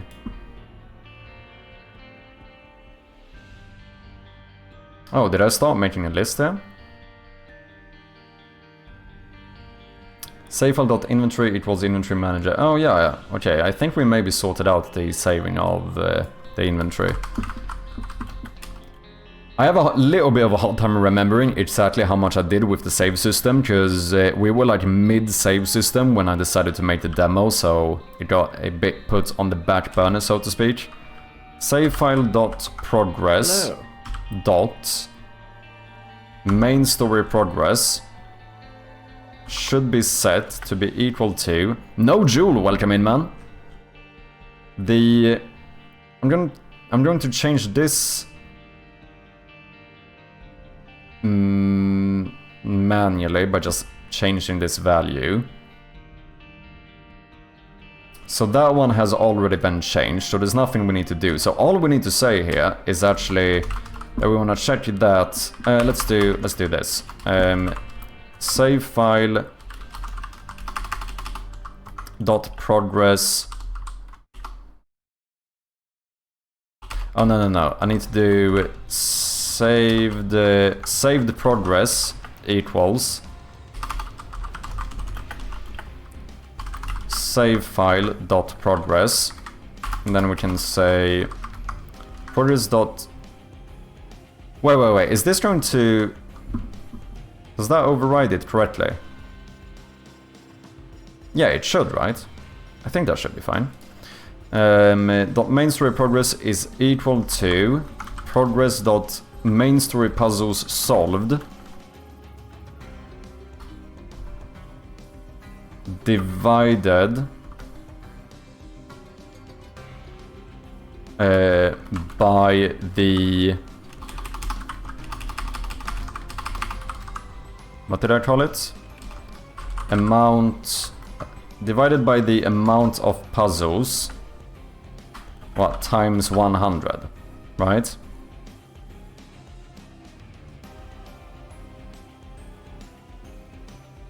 Do you need time to rest? No worries, Ableton. Thank you very much for dropping by. Did you take notes playing those point-and-click games? I have been with some of them. I have barely taken any notes from Grim Fandango, if that's the one you mean, the most recent one we've been playing.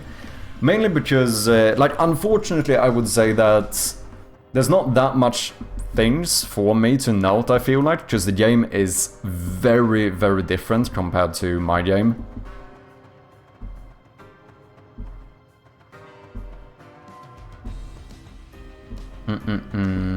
Like for research reasons and so on, I don't know if Grim Fandango really is the best game for me to play. Because I don't think there's been like any type of like mechanical puzzle or whatever so far. And most of the gameplay in a game like that is actually kind of dialogue. Which isn't like a bad thing by any means, it's just different, right?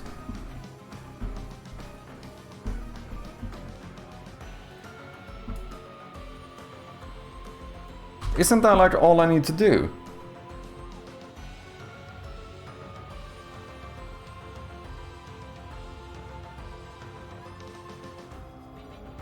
If this is...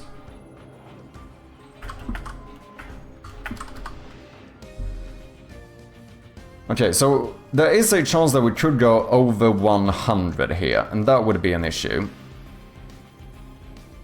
So I might actually do this instead. I'm gonna say integer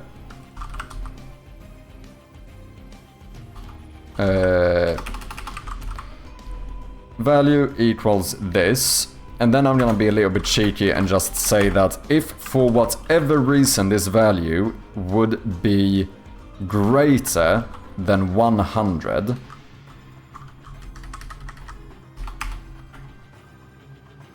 then we're just going to say that value equals 100.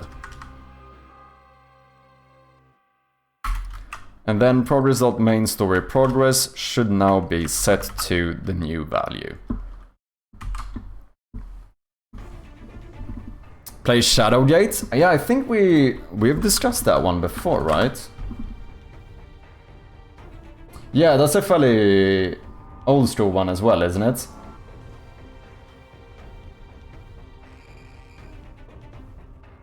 I think it would be really good for me to play some more point-and-click games. It's only when it comes to if we're doing it for research, like I still wanna play Grim Fandango. I just don't know if it's the most valuable game for me to play as research for this game, if that makes sense. Like, I think the Forgotten Hill series and like the Rusty Lake games and so on are way more applicable to this game. Just like, our puzzles work more similarly, the gameplay is more similar.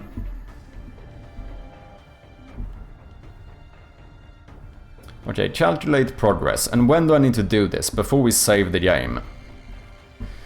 Current room, save savables, active state, save file, current room is equal to room manager.current room, save file inventory, blah blah blah. Save data, key, save file.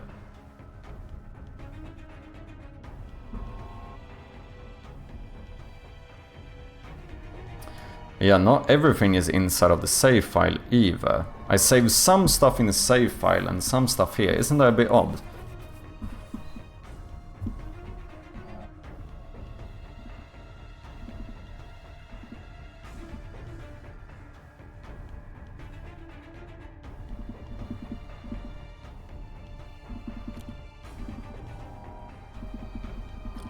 Because the inventory... Do I have a... No, but I have a list of the inventory here as well, yeah. Why do I have a public dictionary for the inventory here? That feels a bit odd. Fuzzlings, welcome in.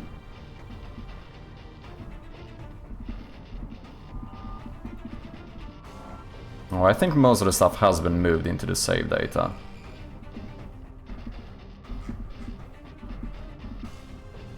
And now, whenever we load the save slot, we should be able to access the saved progress of that specific save slot and just check the main story progress. So the only thing we need is a way to actually affect this value to make sure that that can go up. So what I'm going to do... So that is specifically in terms of main story puzzles, yeah. But I also need to call it before we actually save. So here we're gonna say calculate progress. And now, let's see, I think I have to do this in the main game, because otherwise the save system isn't gonna work, is it? So, let's go here. And then we're gonna take like the door.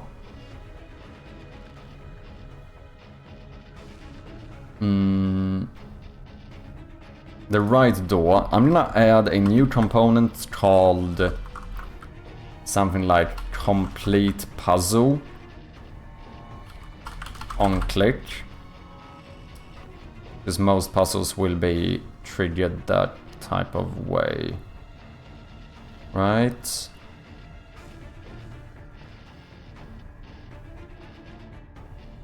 It should be.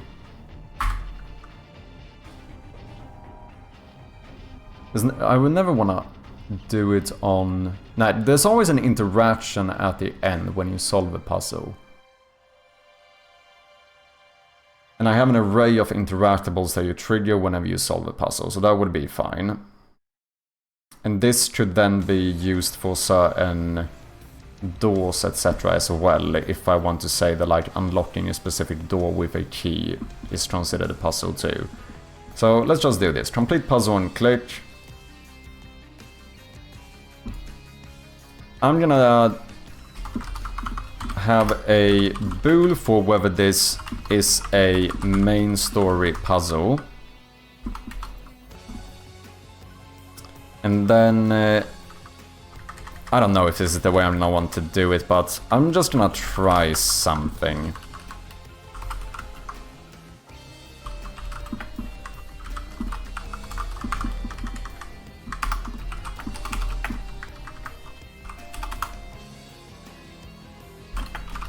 If this is a main story puzzle, then I would like to say save manager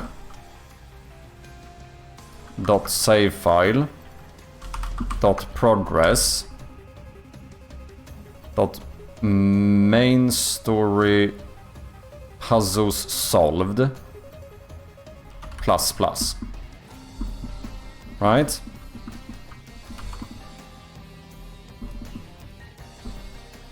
Let's try that. How are we doing today? Hope everything is good. Things are good here. I had a good weekend trying to progress with my progress system, ironically. Sleepy day for me, but now I'm hyped for chirpy stream. Cheers, mate. Resting after Boolean stream, stayed over 3 AM and fell asleep in front of the PC, damn. Okay, complete puzzle on click. Is main story puzzle? Yes. I'm gonna check that one. And then we're gonna go into the save manager. And we're gonna say that the amount of puzzles we have is 10. Sure thing. Now we need to go back into the main menu.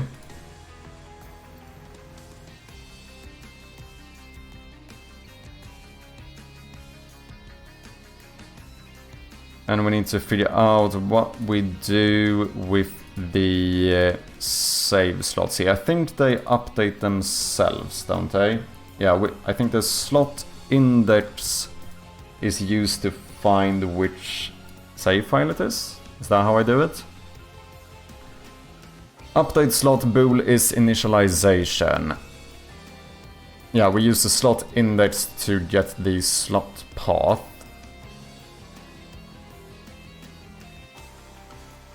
And now, check playtime, blah blah blah, that's correct. Main story text. So this should be equal to something like toString. And then here I'm gonna pass in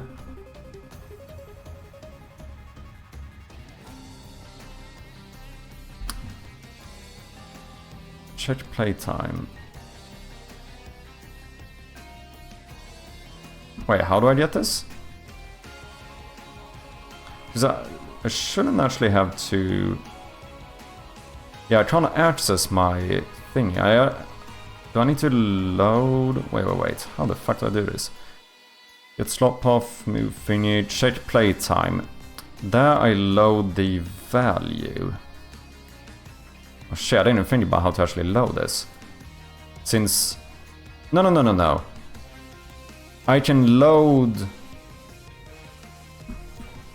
Can I load the save data?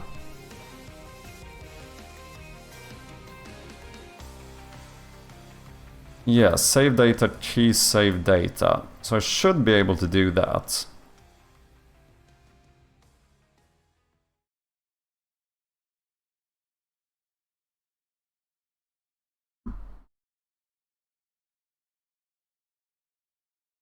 I once fell asleep mid-stream and snored a few minutes until the stream led me in some other voice channel.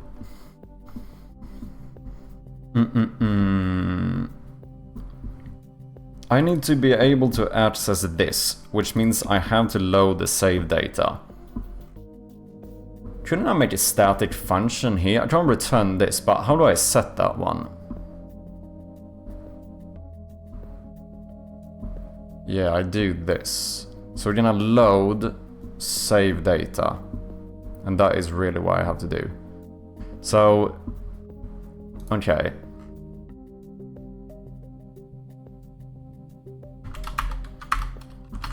So, save data.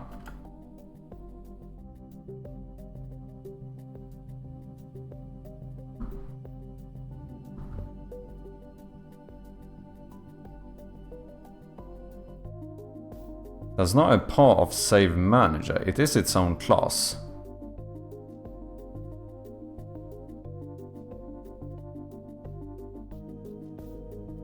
Shouldn't I be able to do this?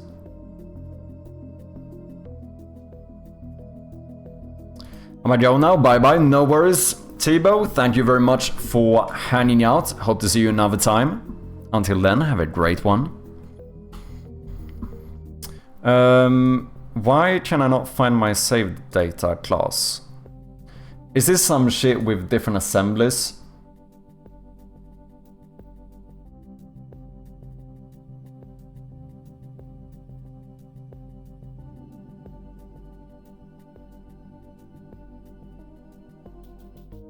Datum get timestamp. Do I need to make my own function for this? But nonetheless, I should be able to find a class, shouldn't I?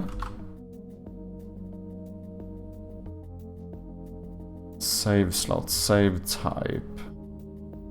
My save manager. Shit. Is this something with assemblies?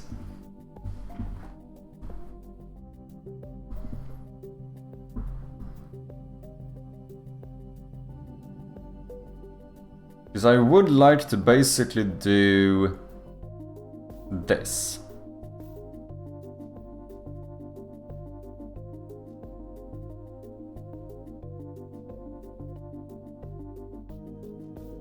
But if I can't have the...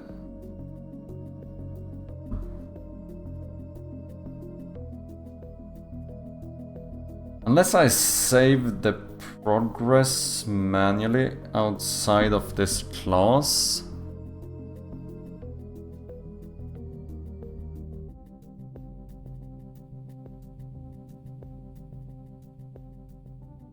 No, but this shouldn't be an issue. Where is my... Yeah, look at that. Assets, plugins, easy save, Chirpy script, save slot. Yeah, I had to move the save slot to a different assembly because it didn't work with easy save otherwise. I did faintly remember that. So I think that makes it so that I cannot access my save data now. But I think if I would move my save manager over to that assembly, then everything is gonna break.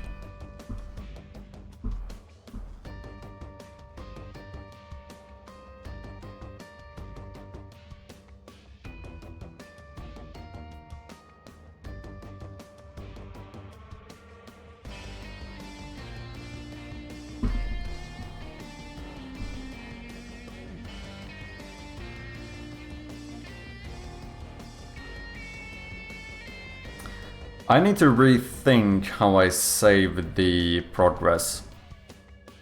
I could save the puzzles here, but I think I need to save the actual value for the progress somewhere else. I think I need to just save that the normal way, as an integer. So that I can basically do the same thing as I do with the playtime.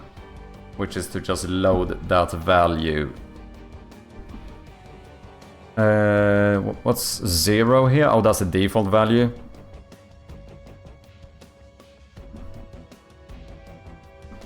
Yeah, I think we need something like private void. Fuck it, let's do a private string check main story progress.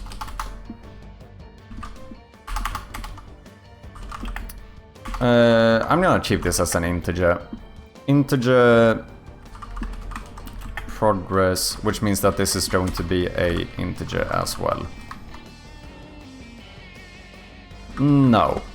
This is going to be a string, because what I'm gonna do is that I'm going to return something like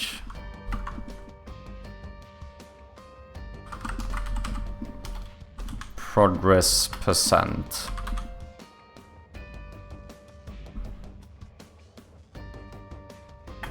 Progress will be equal to easy save 3 dot, let me actually copy this.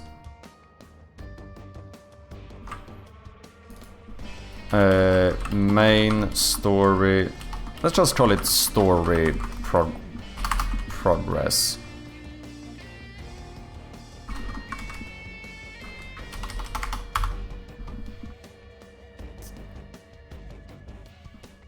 And then this needs to be 0 by default. Return that. And now I'm not going to save the progress here. Goodbye. Instead, what I'm going to do is when we calculate the progress, I'm going to say here. It does mean I'm gonna do yet another save. Just the good thing here is that when you save the game, I just save the save file all at once. Because we had some issues when I tried to save, you know, when you try to save everything constantly, it caused some issues. This makes it so we can only set certain moments where we save. But it's probably fine. So what do I do then? I say something like easy save 3. Why is IntelliSense broken?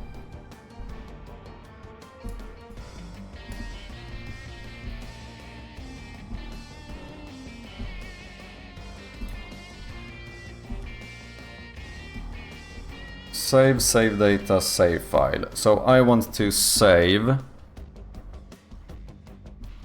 You know what? I'm gonna do all of the saving in one place. So this is going to instead return an integer. Calculate progress. Calculate story progress. And then here I'm just going to return this value.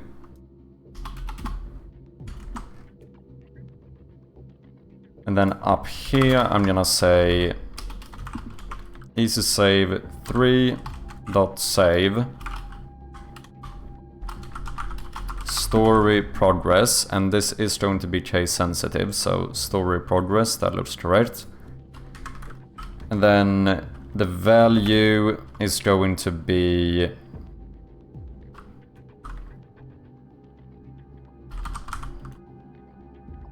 calculate story progress.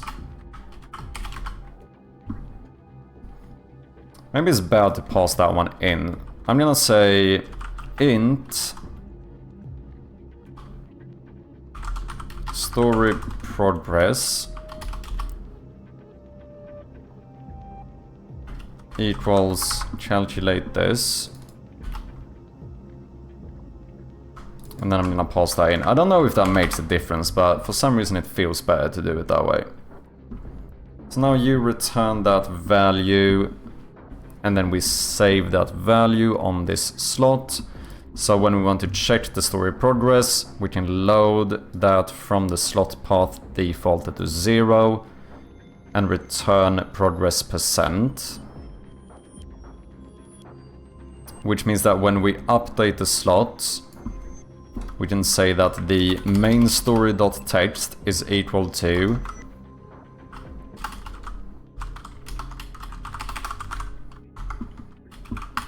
this, and I'm gonna change this into a get function, because that sounds better. And same thing here, I'm going to say get story progress.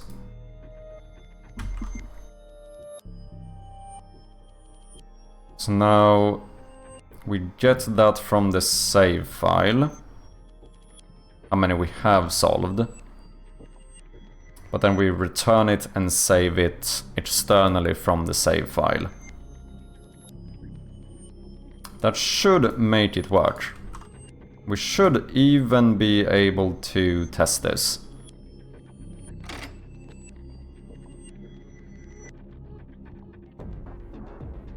Chappy, I read on your Steam page that your real-life friend did the audio for the game. Did I understand correctly? You did indeed.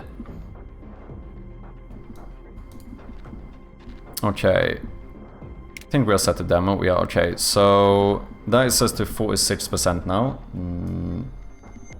That's not right. Main story.text.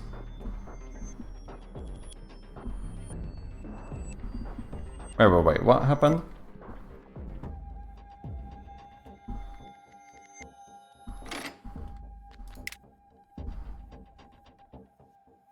Well, that one is set. Oh, have I mixed these up?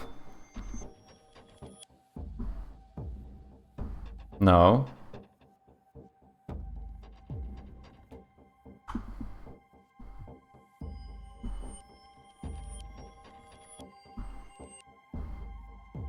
Main story.text equals get story progress.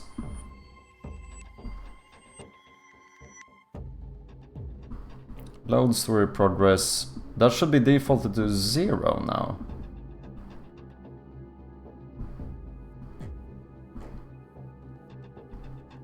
if the save file exists, which it must, because otherwise it would look like this.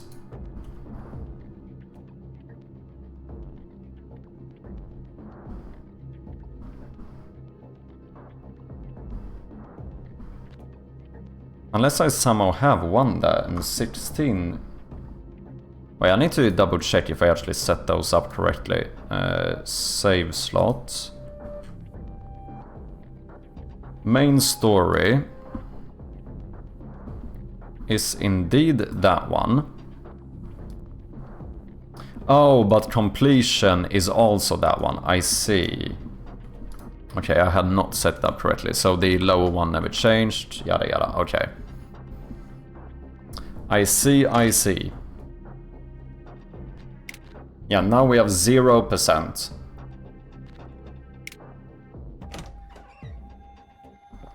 Which means that if we load that one, then the game can't be loaded, because it has not been added to the setting. Okay, okay. Build settings, game. Yep. I'm working on the demo, so that one was not a part of the build.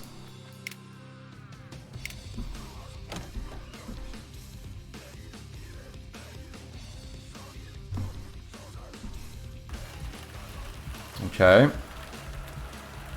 I need to make sure you get the loading screen for the main game as well.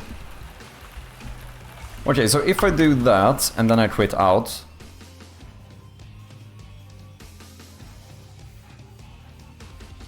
Null reference. Object reference not set to an instance of an object. Save manager get story progress. Oh, are we not... I see, I see. I'm not initializing that correctly. When you make a new save data, I need to actually do something here. We need to say something like data dot saved data dot progress equals new saved progress. We need to actually initialize that one, I see.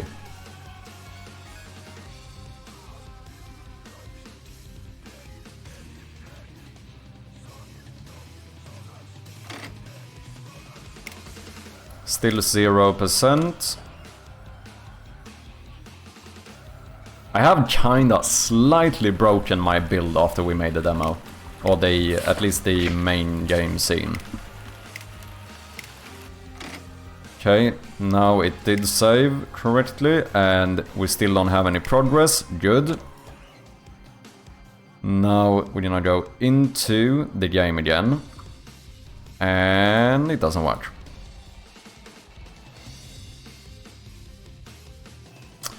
Oh, is that just a save the item somehow?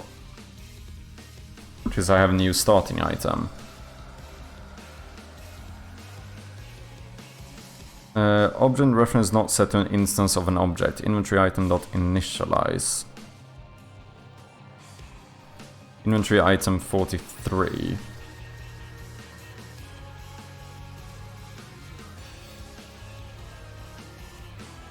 That's when I try to set the sprite.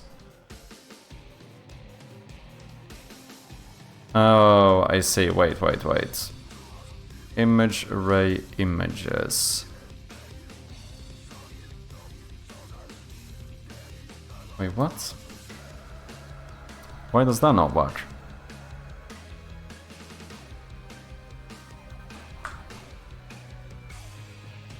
Or did I try to save some... You know what? Let me try one thing first. Let me delete the save file. Because that's probably an old save file, so let's delete this one and start a completely new game. Just to make sure that that's still an issue. So I think it could have something to do with me saving this letter. But it's weird, because the saving did work, it was the loading that didn't. Yes, indeed.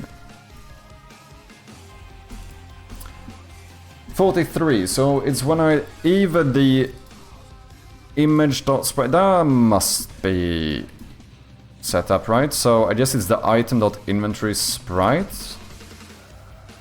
That doesn't make sense. Letter. And this should be the intro letter. Inventory sprite, that one is set up. Inventory. Open inventory. Boom. Inventory grid. Inventory item. Oh yeah, look at that. Inventory item. None. The item is none.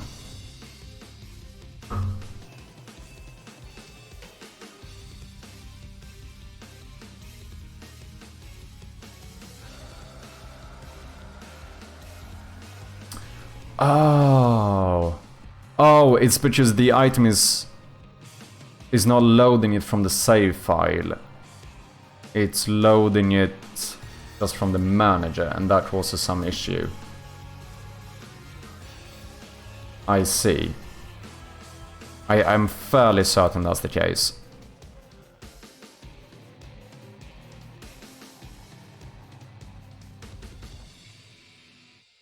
But no, wait.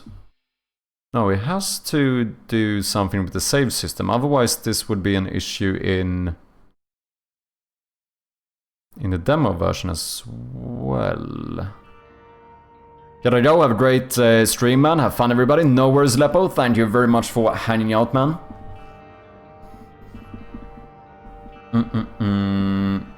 I am slightly, somewhat confused at the minute. So you're not initializing correctly. What spawns this item? That's what I want to know. Inventory manager 102. Load inventory items. Okay, so we call this save data save file. Save data inventory. If it's greater than 0, then we get a list of saved inventory items.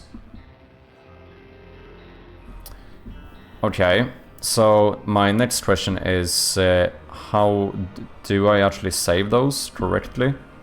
Maybe it's a saving here that's the issue rather than the loading.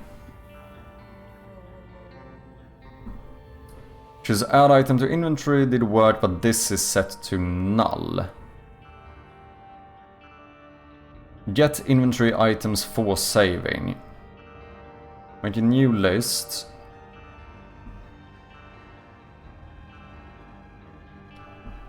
Get component inventory item. Convert to saved item. Items add item. And when you're done, return all items. Convert to saved item. Saved item equals item inventory item dot item.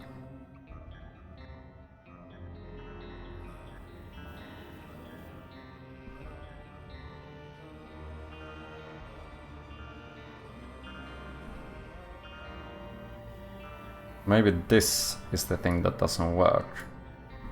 No, but that must be set up when I save it.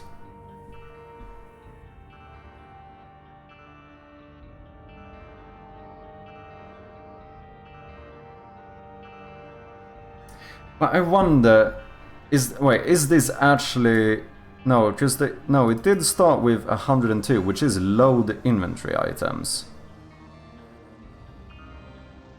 Where do I load the default ones? Oh, otherwise you add the starting items. Okay, interesting.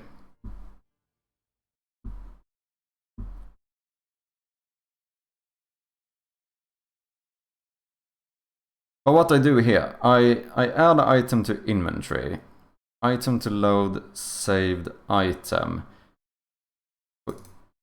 For the amount.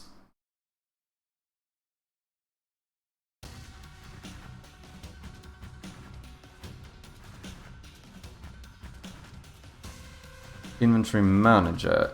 Add item to inventory. That's the one that tries to initialize it. After setting up the item, so that it shouldn't be null.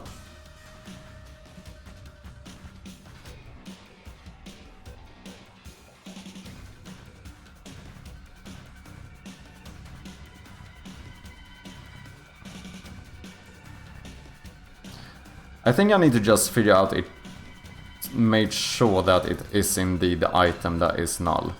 Oh wait, can I know that? Can I not check like... I can't check my save data, can I?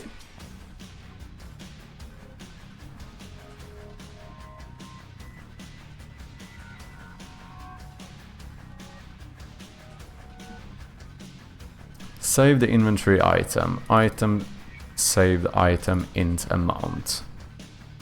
Dropping Joe, draw on the couch, but I'm lurking. Will pop back in, I'm sure. No worries, Tammy. Thank you for lurking, man. Very much appreciated. I am so fucking confused. Okay. We need to figure out what exactly is null. Just to make sure that I'm not fucking this up. Maybe this is the time when I should use a...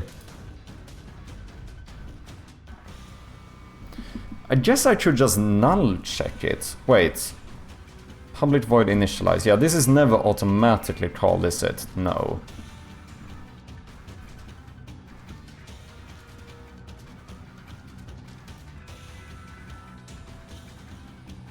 And if the inventory item would be null, I would return here, so I wouldn't even try to initialize it. So then the item can't be null. It must be the inventory item that's fucked. Yeah, I need to do something here.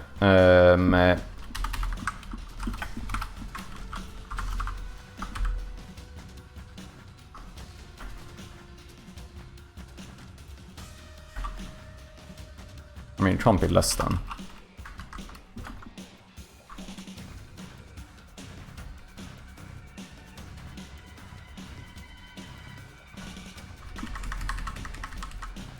Well, it's... No, that can't be null, because then this wouldn't work, right? It's when I call... This is the line that causes the issue. So either the image is null, the item is null, or the inventory sprite is null.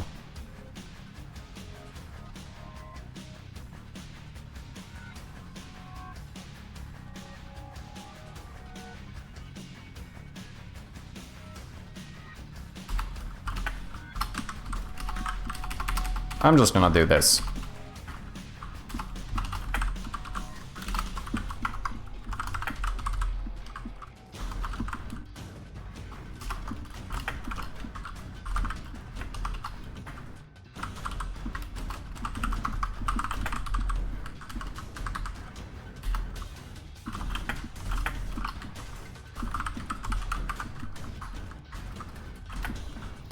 It shouldn't even matter if the sprite is null, because you can have a null sprite, right? So that should not be the issue.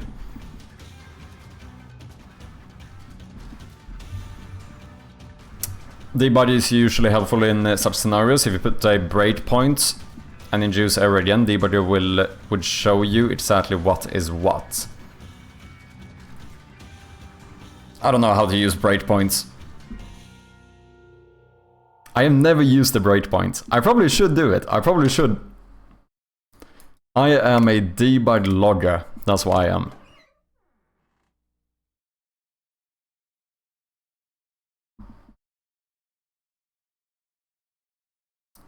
Item is null. Wait, what is this? Reference for inspectable item with ID blah blah blah cannot be found in EasySafe's reference manager.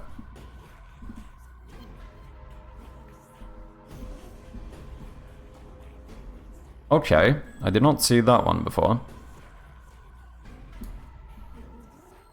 So the item is null.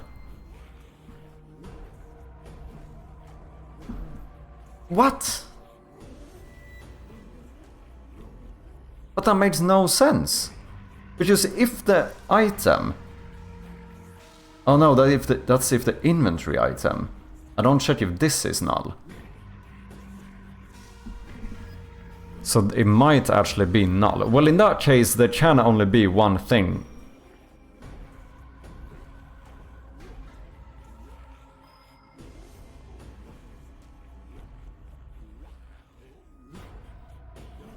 Initialize inventory. Do I ever troll this? I don't. Good. I don't think I want to troll that one. Just they should get initialized by the save system.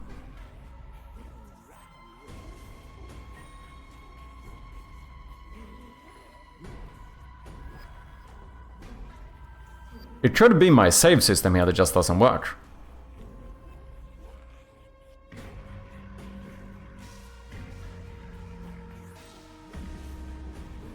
I think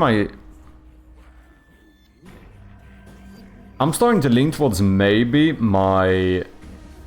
I mean, obviously I have tried to save something.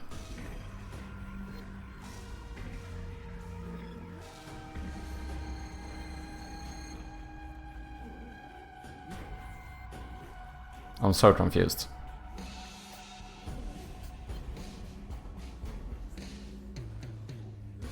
Just click the left side of the row number in Visual Studio and run the game.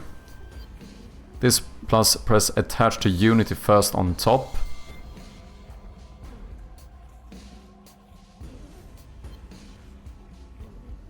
Okay, wait. So I go to where I have the problem, which is technically here. So wait, but do I put the breakpoint before then? Do I want to put a breakpoint before it crashes?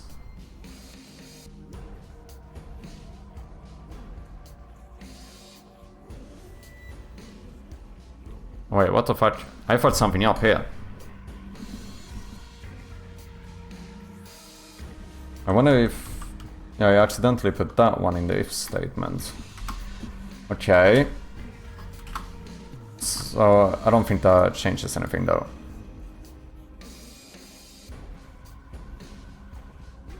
Wait, I'm confused. What do I do?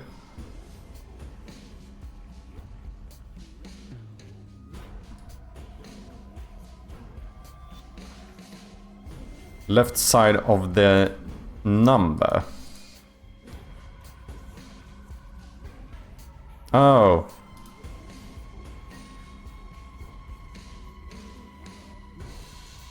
Conditional breakpoint, trace point, temporary breakpoint, independent breakpoint.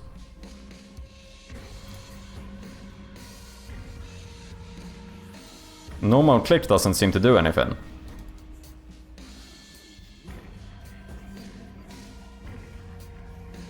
As far as I can tell, at least.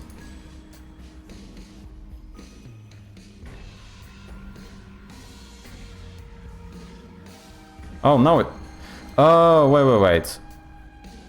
Where did it work now?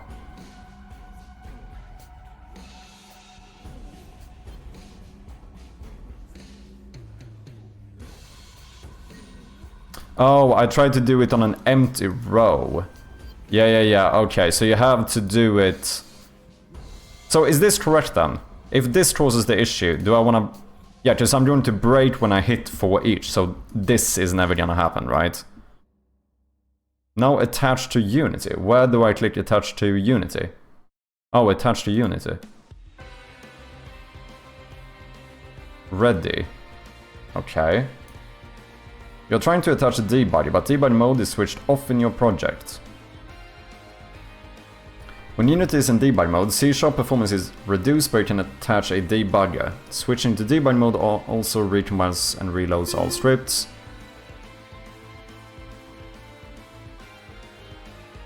Okay, so I'm gonna enable it for this session then. And then I just play. Okay, this is probably good to learn no matter what. Sorry guys, we do have some ads coming up in a little bit. Big day for Chirpy, learning about breakpoints. It's definitely reloading, that's for sure.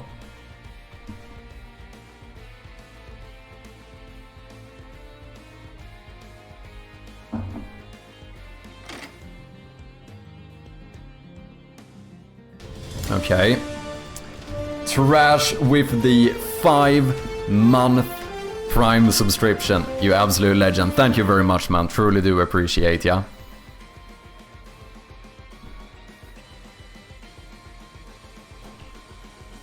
Mom, I was here. Did the TTS not work? Fuck another 2 minutes ads, I ain't doing that shit. Thank you very much for the sub trash. Okay, so now we're gonna load this and we're gonna see what happens. I still don't know exactly what this is gonna do, but... Oh. Okay. So I think I hit the breakpoint now.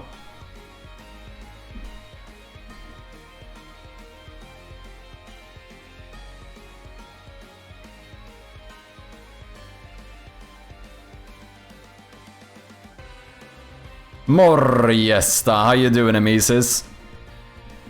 Welcome in, man. I am learning about breakpoints. People keep telling me to learn breakpoints, so apparently that's what I'm doing.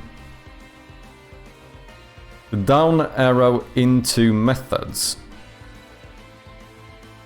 Next arrow jumps to the next line. And see the values, I believe. I'm so confused.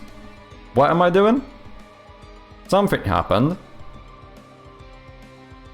So I... Value. Call stack. So this is... Yeah, await, load the inventory items, add item to inventory. Like, what do I do? Look at the top of Visual Studio.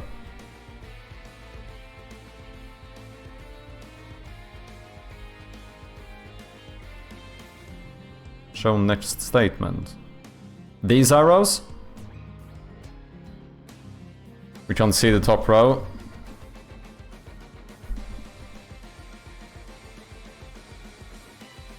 You can also hover your own code variables.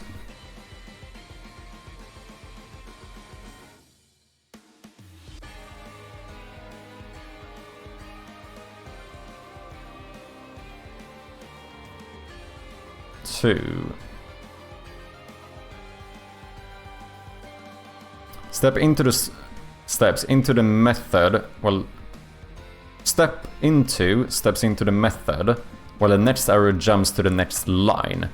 And go through your code step by step and see the value of each variable, etc. You should check on this stuff you thought was null. Okay, so I don't think, unless I can... Oh yeah, item null.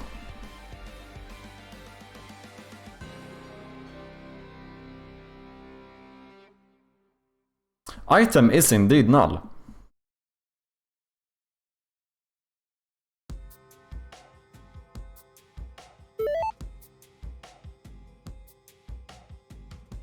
Okay.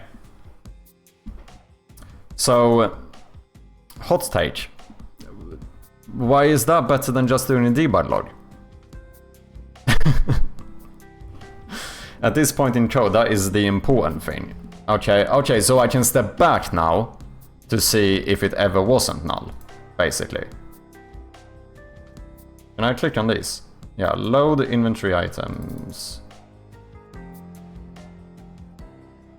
Save the item null. Save the inventory items list, save data.inventory has a count of 1. So I've saved at least like the thingy.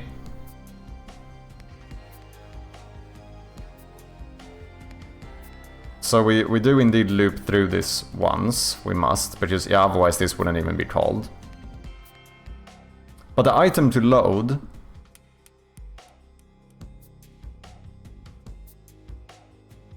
Item to load dot saved item is now... Okay, so then we basically know that the loading is not the problem, right?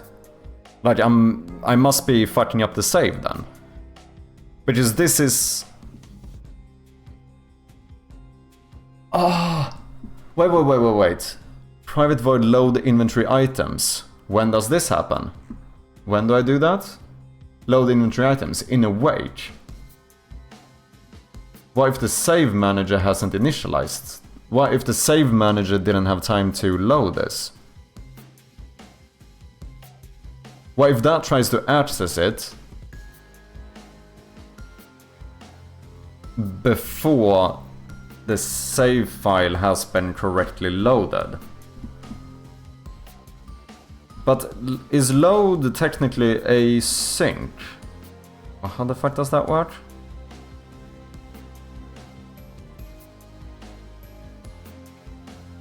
I'm thinking if this should just be execution order. If it was async, you would use a wait. Okay. So how do I stop now? I just have to stop through here. Yeah, okay, so that continued it, so now I hit the actual issue here. Let me check my execution order, because I'm starting to feel like this should be the issue. I do have my save manager in here.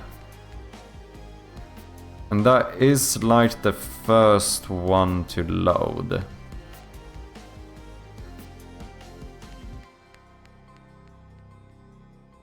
My inventory manager is not even here, which is the one that calls the loading.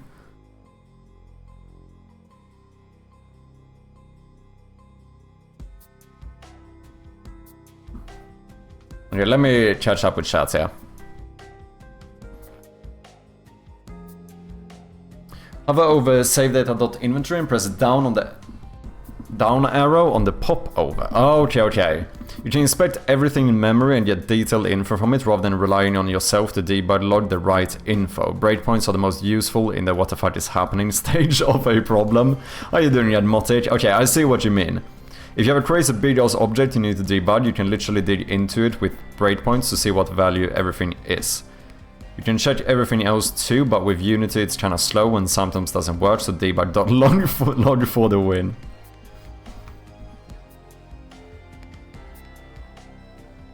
You can add like expressions as well, explore entire classes without spamming debug log in all your code. Yeah, so I think Trash is onto something here then. I guess maybe I didn't see the power of breakpoints, yada yada. I'm joking. Yeah, so we could probably do the breakpoint again and actually inspect the save data.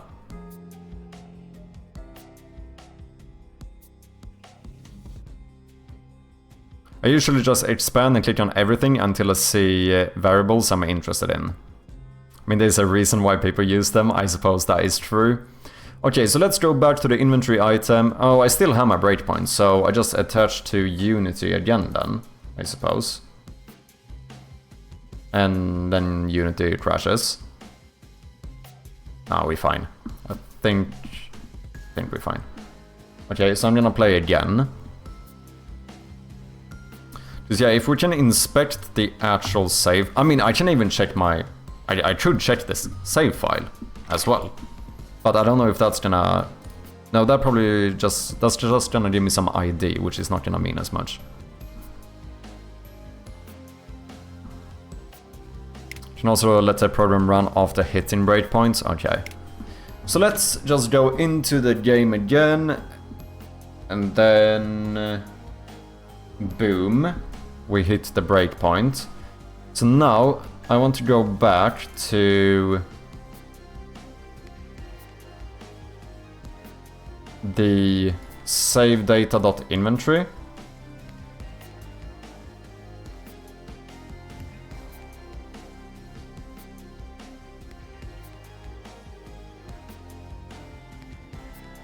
Save the item null. So it saved the integer for the amount, but the saved item is null. I found a pic of Chappy. What is this?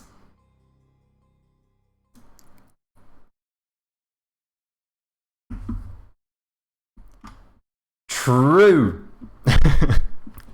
Now I will become a breakpoint enthusiast, you know?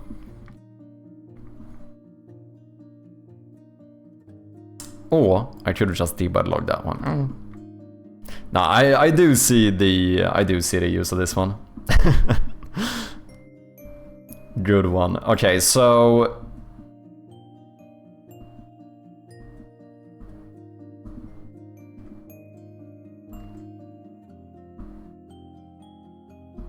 Friendship ended with debug log. You saved one null into your save? It seems like it. So I wondered then if it's the... Like, the thing I save, I know I was a bit lazy and I decided to actually save the item. It's probably better at some point to make this into a reference because I don't need to save the entire item. But we should be able to save scriptable objects, which this is. So the amount did save, but the saved item did not. So then we're gonna go back into whenever we actually save this. Save file.inventory item. Yeah, just the save file contains a list of these saved inventory items, which tells the inventory manager to get items for saving. So we make a new list of saved inventory items and then we loop through all the items in our inventory.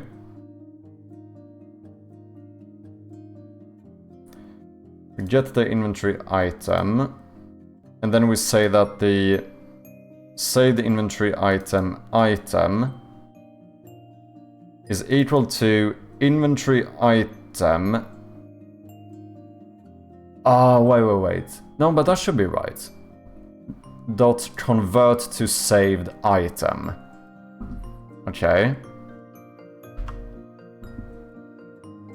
So, saved inventory item, saved item equals new saved inventory item.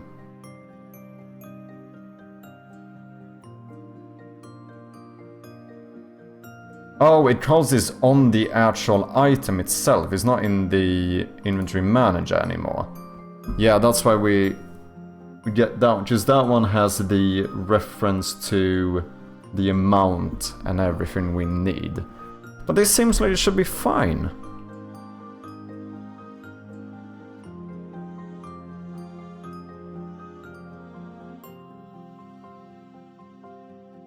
Because this item refers to that one.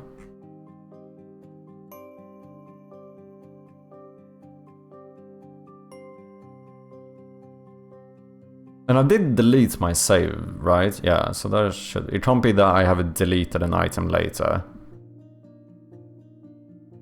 Amount sets to amount, and then we return the saved item.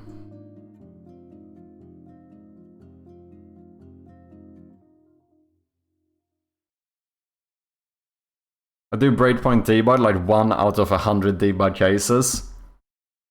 We are witnessing Chirpy become a professional debugger. Can that return null? It shouldn't. I mean, an easy way to test that is to test the actual thing we're saving, which is we can do easily by just going into the game.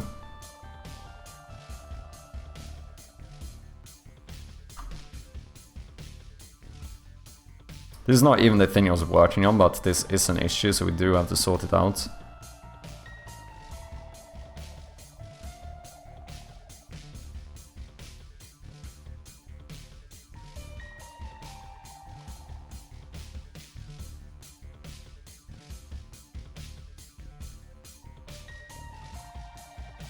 Wait, what?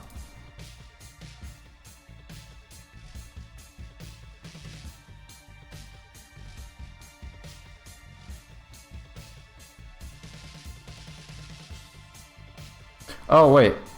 What? Well, this worked before. I do have my breakpoint, but this still gives me a null reference. But no, it's not stopping on the... I didn't attach to Unity, but I do have the breakpoint. Okay, wait, let me remove that one. Strom with the raid, welcome in, man. How are you doing? How was your stream? Let me throw a shout out. What have you been up to, man? Ladies, gentlemen, go and give Strom a follow, good friend of the stream. Also a game developer.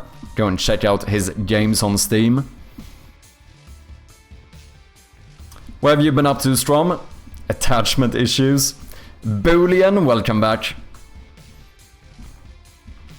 I am learning about breakpoints, and I am slightly crying internally, because I don't know what's going on. Appreciate the raid, Strom. What have you been doing? Okay. Lou Asoff 10 challenges the community to a marble race. Let's do it. I'm getting the same error.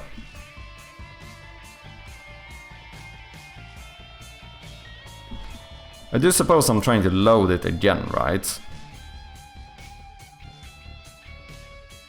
I am indeed. But why did this work before?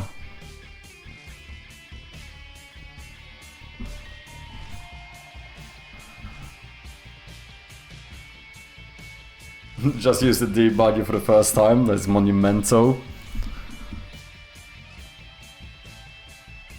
I've been playing in this build before. That wasn't an issue. Oh, because I didn't have an inventory item saved, did I? Okay, so let me stay here. This is what I actually wanted to do. Let's stay here, and then I'm going to go into the registry editor thingy. Did that not work? And I am going to delete all of my saves completely. No, wait, that was my player prefs. That's not what I wanted to delete.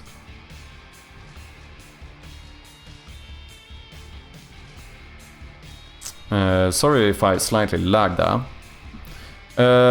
I wanted to delete my save file, which means I need to go into...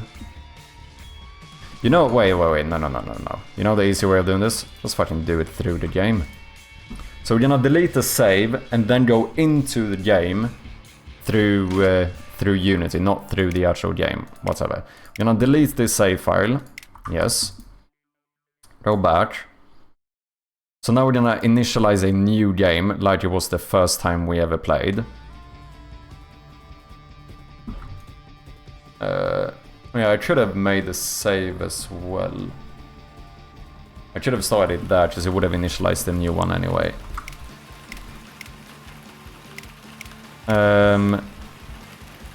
So like this can't be null, because I wouldn't even get a name then. UI open inventory.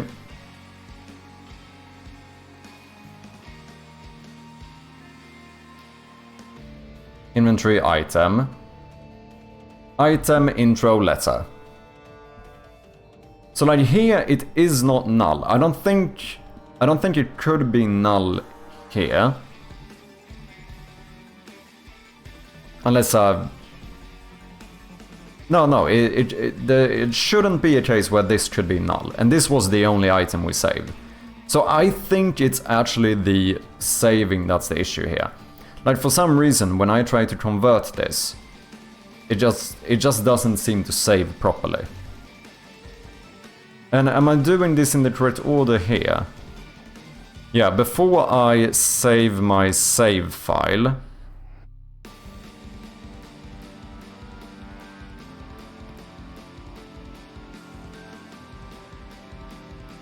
yeah, I update the save file.inventory.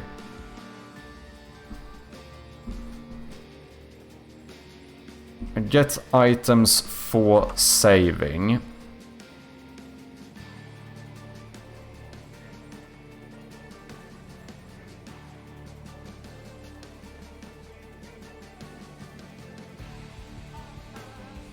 Get component inventory item. That should be fine. Because yeah, the inventory item cannot be null, because it did save the amount. It still said I had one of nothing. Otherwise it would have defaulted to 0 of nothing. So I think saved inventory item equals inventory item dot convert to saved item. I feel like the issue must be here somewhere. But it shouldn't be, because this takes the item reference of the inventory item, which is the thing we're looking at here, which is not null.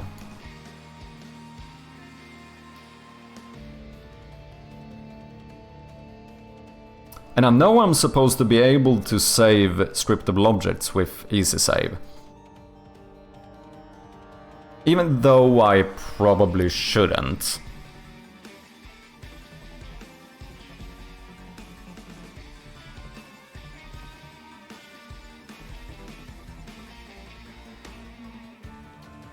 It's probably better to make some dictionary of like all items in the game and just save it like a key for them. But this should work.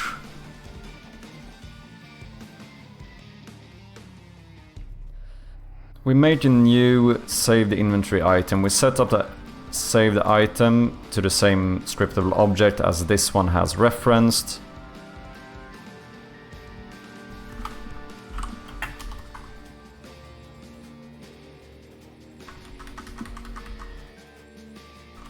Okay, so when we convert, if item is null, then item null. Couldn't I use the breakpoint thingy here? You guys haven't converted me. I'm gonna use debug logs, but I might try another breakpoint. I want to try a breakpoint when I save, instead of when I load. Save game. Get inventory items for saving. So I could just put a breakpoint here, can I? Or rather, let's do it like here. So I do want to call this one and see what happens. And then we're gonna go through this and check. So we do that. We don't save this, we're just gonna go back. I want to see what happens when I try to save it. I'm going to attach to Unity. And then... do I still have the other breakpoint? No, I think we removed that one, right? Yeah. Okay, so now everything... what did I do?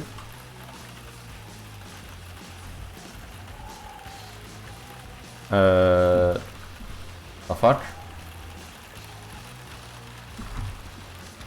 I think I...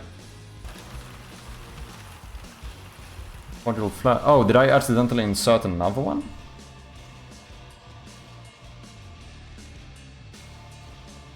Oh, is there some key binding to...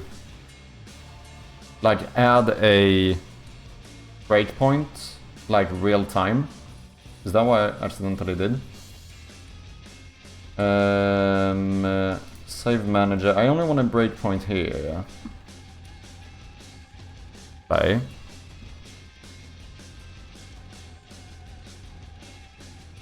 You don't have to be so clinical with those breakpoints. You can go to the next line with one button press. Okay, yeah. Just make sure that you put it before stuff happens, not after.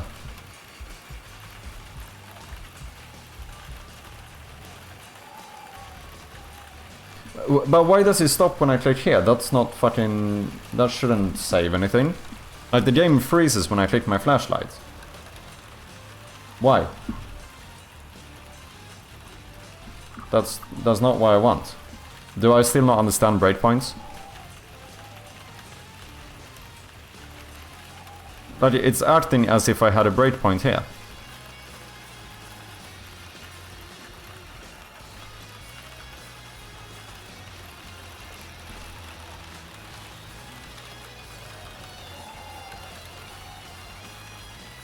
This is the next. I don't want to know the next. I want to go until the breakpoint.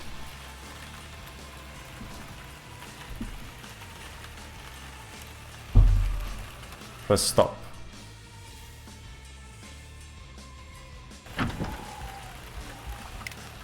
Okay. And now...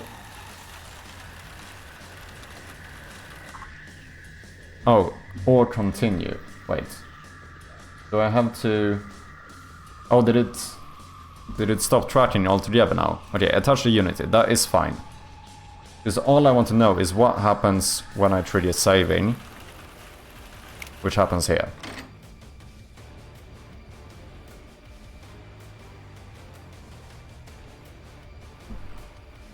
What? No. What? Save manager. Did I have savings disabled? Where the fuck do I... That's like auto set depending on if the version is demo. Ah. Apparently it was set to demo version, which I think disables saving. Okay, attach to Unity. Do I have to... Oh, do I have to do that before playing? Okay, I'm gonna stop debugging. I'm going to attach to Unity, and I'm gonna play.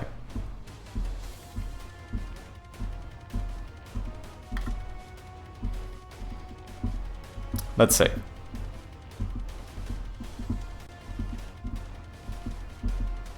Now technically I do it after I save the items, but I don't think that matters here.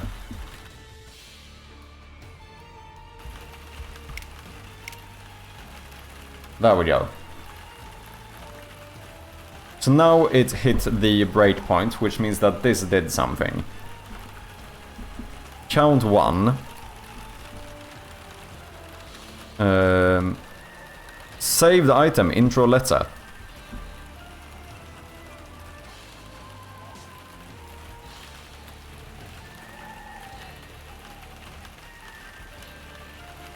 So that seems to be fine then.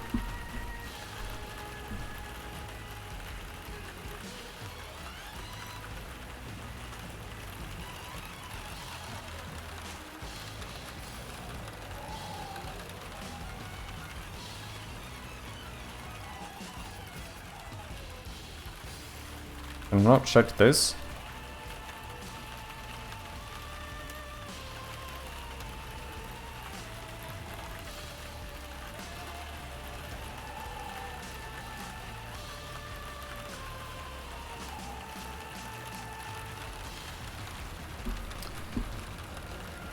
Save file.inventory. This is not null.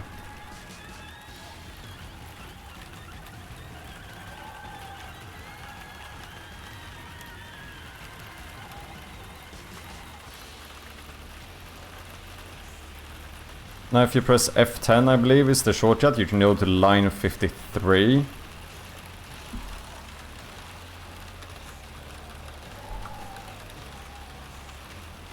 Okay, 0. And we save that. And then we call easy save. And I'm trying to save this save file. Yeah, it's not null.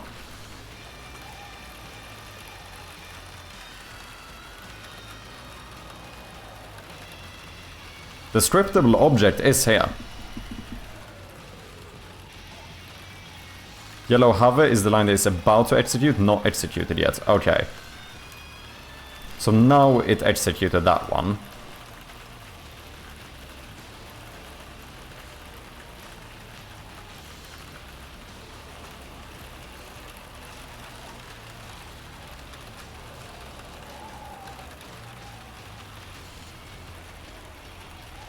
But at least it's correctly set up when I try to save it. So maybe I'm fucking up something with easy save here. Now if you press continue, the program will run normally.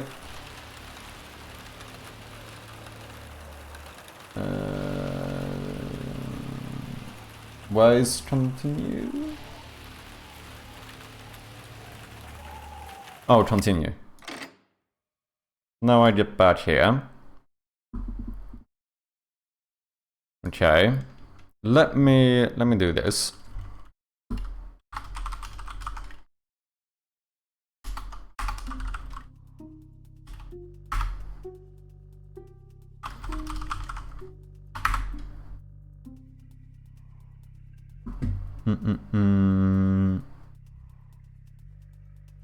What is this local low, I think? Mad Sharpie, Cloud of Gloom, slots, save slot 1.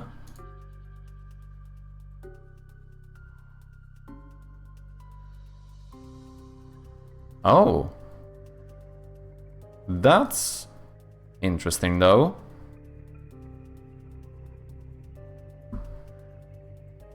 Because my save slot does not contain any of this. But no, I can't be looking at the right one. No, Shroud of Gloom demo, because yeah, it goes by the name set. Even if I changed it from being the demo version, the name of the application in Unity is still demo. Matt Burns Quest, good to see you, mate. How you doing?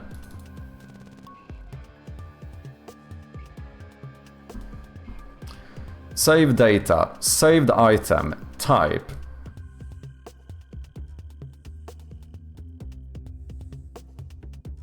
Inspectable item. Assembly.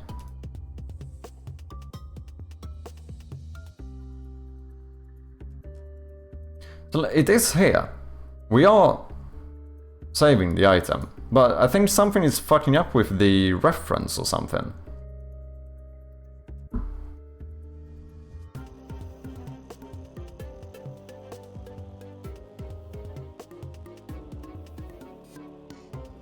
How's gamedev? It is challenging at the moment, but yeah, I did just use the debug or breakpoints or whatever for the first time. But my save system doesn't seem to be doing what it's supposed to. I don't know why. But the item is saved. Eliza, thank you very much for the follow. Welcome in.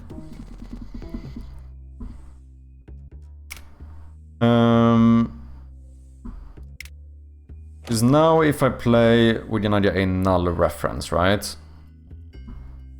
We are indeed. And here it says reference for inspectable item with ID, blah blah blah 807, that is the one, could not be found in EasySave's reference manager.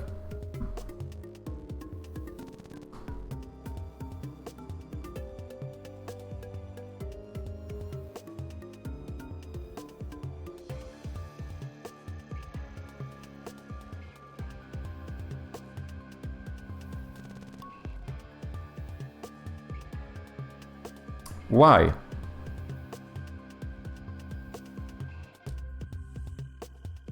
Like, it's odd because it's clearly saving the amount correctly, but not the item.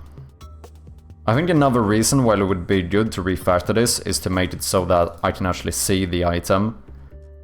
Because I don't like these references that much, because they don't tell me anything. Like, it would be better if this said saved item intro letter, or whatever. Which I would have to do some dictionary for. Yeah, that is indeed null.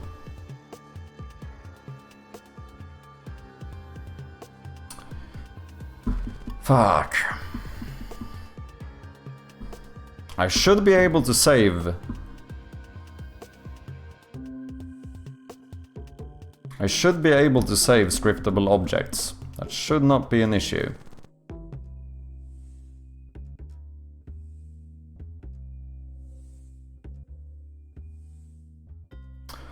What if... No.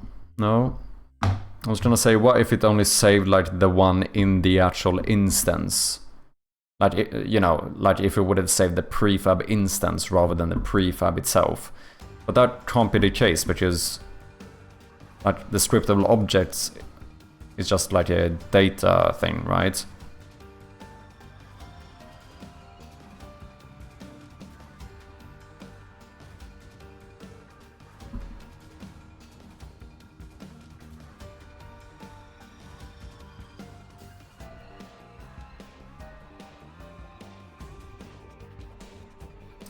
I wonder if this is some issue with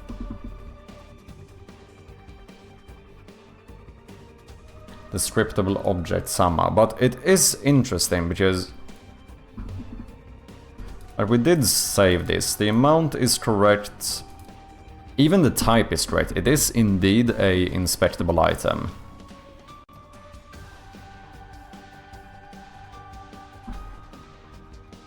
But then the reference fails to find it.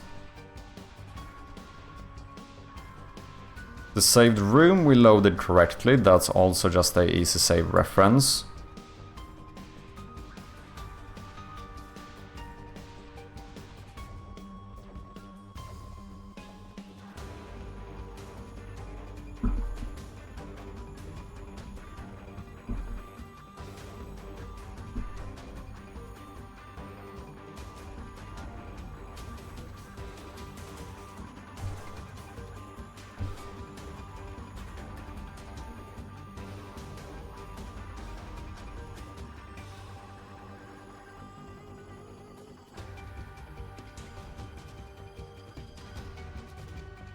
Pum pum pum.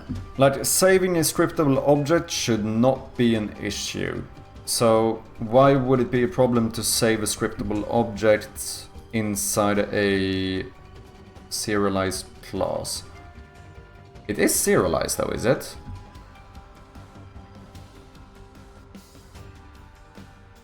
But the other stuff worked.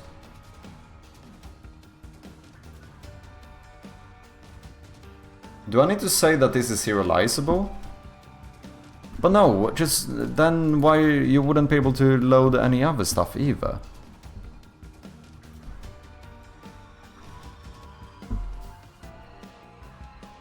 Save progress worked correctly.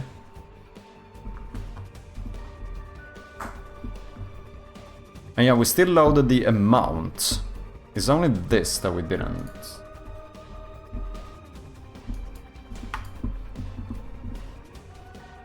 Oh, easy save on sale. For anyone interested.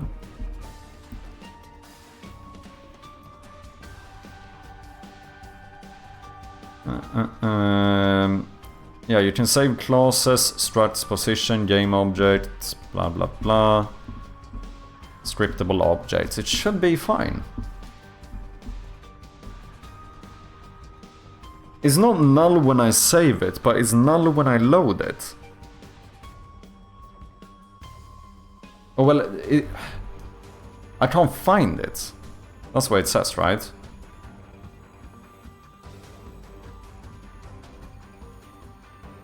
Maybe I should check the actual documentation that it linked to. Might be a good idea.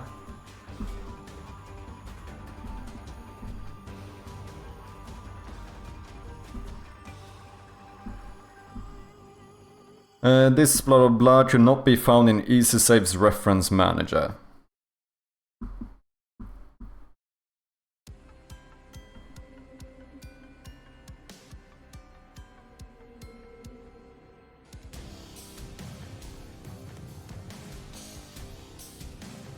Reference could not be found. In some cases you might get a warning which looks like this. Blah blah cannot be found.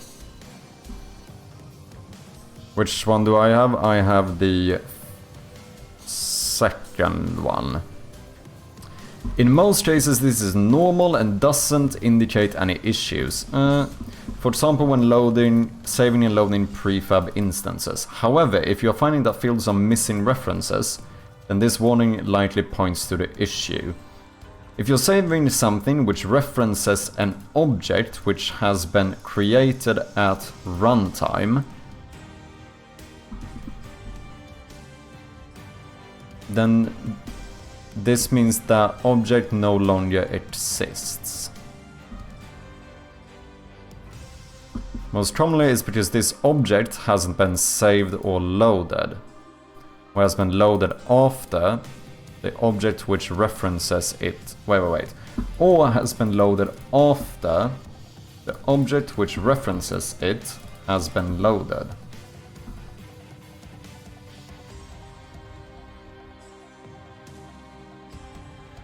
I do instantiate the actual inventory item in runtime. However, that's not the one I'm saving. I'm saving the reference to a scriptable object on the instantiated object. But that should still point to the same thing, shouldn't it? Fanny Slam, welcome in, how you doing? Hope you had a good weekend. Cheers. Oh shit, I'm out of water. I'll have to go and sort one out. You know what? Cheers. Cold tea. Works. If you can't guarantee the order which objects are being loaded, we need to load twice. Once to load the instances, and again to load the references to them.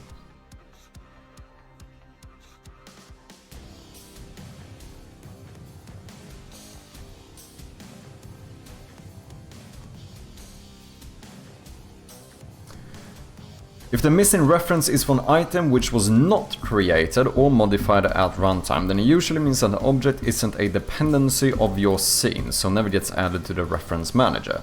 In this case, right-clicking the object while your scene is open in the editor and selecting Easy Save 3, Add References to Manager will add the object to the reference manager. So do I have to do that for, potentially, for each of my scriptable objects, since those technically are not in the scene, to be able to save them? Maybe. So if I go intro letter,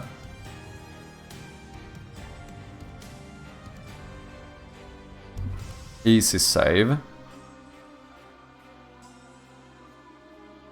add reference to manager. Maybe. Oh yeah, you're right, we still have the marble race. Let's boot it up, ladies and gentlemen. Sorry about that one, Luasoft. Do you have a preferred map?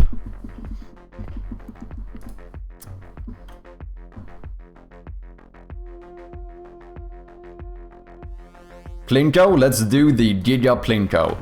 Ladies and gentlemen, exclamation mark join in the chat if you want some marbles. Let's also set up a prediction here in case you want to gamble some challenge points. You can do that now. 2 minutes to gamble away all of your hard-earned points. Whether or not you think that the challenger, Mr. Luasoft, will win or not. Fanny Slam coming in. Zwitch Mueller, thank you for dropping by. Hope you had a good weekend. 1.5 minutes left in the prediction. So far, we have 100 points on the believer side, 10 points on the non-believer side. Project Unfound and Fuzzlings coming in with some marbles as well. Okay, the points are going up. We have 1,000 points on the non-believer side, 100 on the believers. So whether or not you think that Luasoft, the challenger, is going to win this race.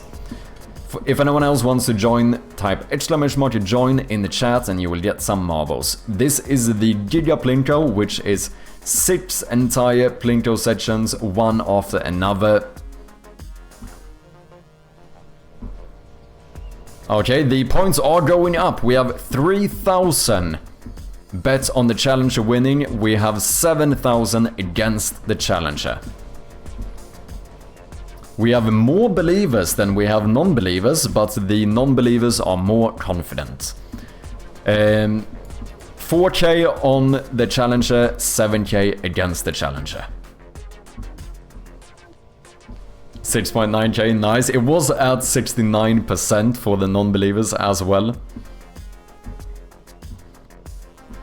7.4k, 64% believe that the challenger will not win, or well, point-wise. It's actually still split, 4 believers, 4 non-believers. With that, the prediction is over. If anyone else wants to join the marble race, type !join in the chat, otherwise we're gonna be starting in about 10 seconds. Going into the massive Giga Plinko. And the race is off. Into the first one, we have Fanny Slam taking a really good route. Luasoft as well actually manages to hit the second Plinko section first, but does get bounced up again. Ecliptic almost falling straight through the second section. First into Plinko section number 3, but does struggle a little bit here, as Project Unfarmed is taking the lead at least for a second, and indeed he does. Into the 4th Plinko section, we have Fanny Slam, Project Unfarmed, as well as Fuzzlings. As of right now, the challenger cannot be seen. Fanny Slam with a pretty good lead into the next to last section here. But can they make it out first? Fairly likely if they keep going this way. Project Unfarmed is not far behind though, in the last Plinko section. Ecliptic coming in as well. Oh, it keeps going back and forth. Luasoft somehow manages to fall through at the end. Will he do it? He does indeed. The challenger actually does take the lead. The comeback of the century. Fuzzlings in position number 2. We have Project Unfarmed 3. Zwitch in 4, Project Unfarmed, Ecliptic, Fanny Slam, Luasoft, Fanny Slam, and Zwitch again. GG! You know what? It's not often that it happens. But the challengers actually did win. Yeah, definitely a big comeback there, eh? Easy money. Insane. I lost everything, ouch.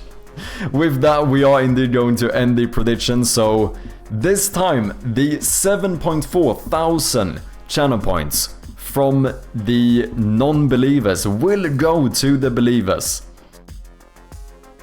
With that, we're going to end the prediction and get back to work. Thanks for playing, guys. Okay, so we added that one. I wonder if I might need to resave now that we've added the reference. This is slightly annoying though. It does mean that I'm gonna need to add that, click that like add reference button for every single item in the game, if this actually does work. We'll have to see. So, just for safety measure, I'm gonna delete the save we had. We're gonna go in here. You know what, let me click this door twice to get some progress. We indeed have our letter. We are going to quit out to try and save it. I'm gonna stop debugging. Because that's not what I meant to do. Let's see. Progress did not seem to update that. I don't know why.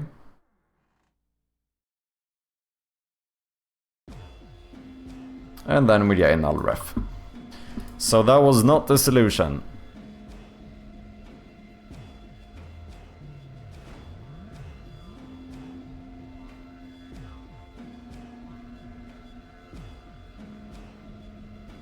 It did save with a new reference number now.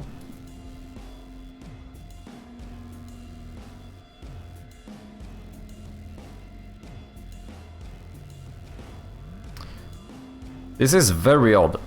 I wonder, like, they do say that there can be problems with saving something that's not actually a part of the scene, like saving something that's been instantiated. And the thing is, inventory items are instantiated at runtime. The only thing that I find confusing is that I'm not actually saving the inventory item, right? I'm saving one of the references that the inventory item has. And that, I feel like, shouldn't matter here.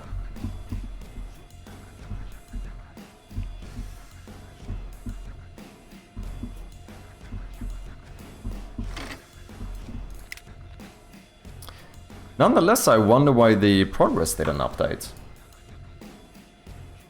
Main story.text, get story progress. Get slot half slot index, and this should be the default number, right? Default value 0. Story progress.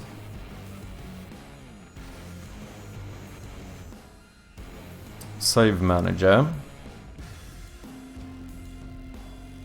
Int story progress, get story progress. Oh wait, we still had the complete puzzle on click. Is main story puzzle, save manager, save file progress, main story puzzles solved ++. Should be fine.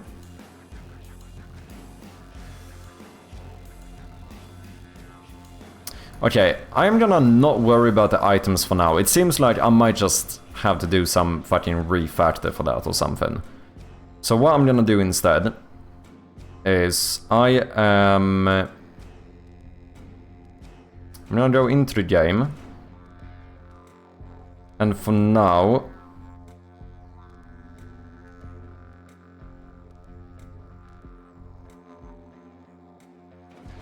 I am going to remove the starting items, so there's nothing for us to save. I'm so sure we got this to work before though, didn't we?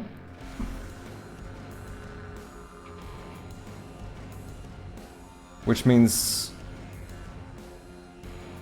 I know we got it to save the room you're in. And the items you picked, at least in the scene that you picked up, so they disappeared. Did we save it in the inventory as well? I don't remember if we got that far. Nonetheless, let me check the door, main entrance, close door 1. Complete puzzle on click. Is main story puzzle true?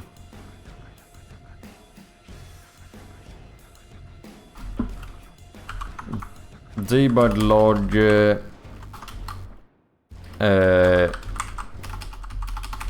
progress plus save manager, save file, progress. Story progress.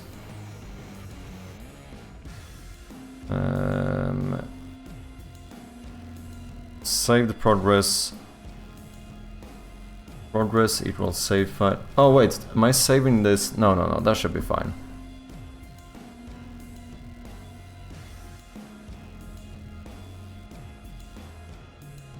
Save file dot progress. Yeah. Main story puzzle solved divided by amount of puzzles times 100. If the value is greater than 100, then set it to 100. Return that value. I'm gonna remove this breakpoint.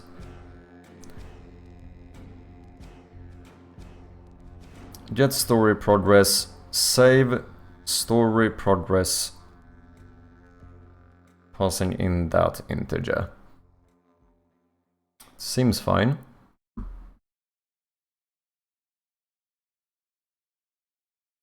Main story puzzles solved. Main story puzzle solved.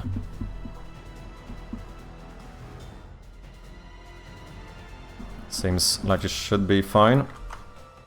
Okay, let's try this without the... do I need to delete the save file now? I think I do. I think I'm gonna end up maybe setting up some form of a dictionary with all of the items in the game. Okay, delete save file, boom.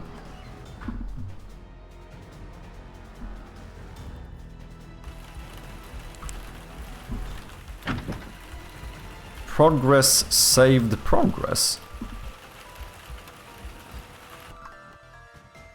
Wait, what?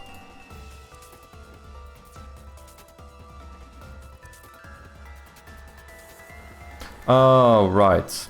I wanted to do main story puzzles solved.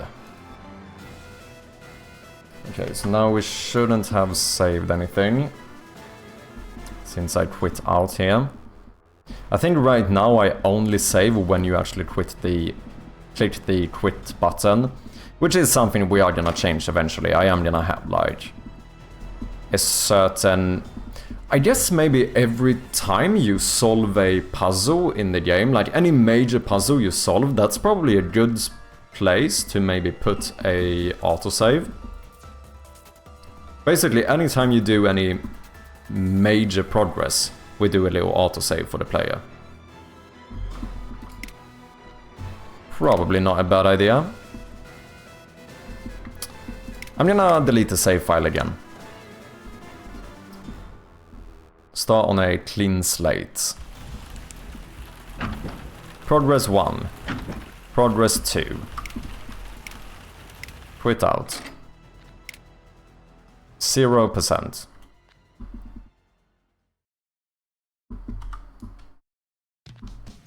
That feels a bit odd.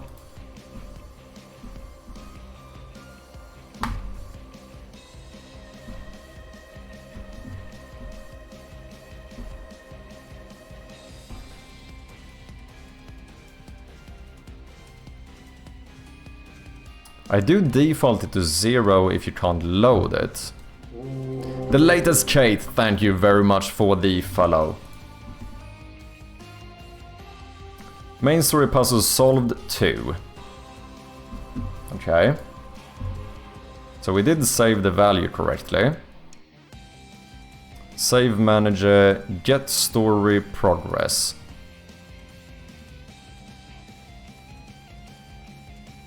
The value should be set to main story puzzles solved, which is 2, divided by amount of puzzles, which I think I set to like 20 or something. Did I? Maybe that's why I should double check.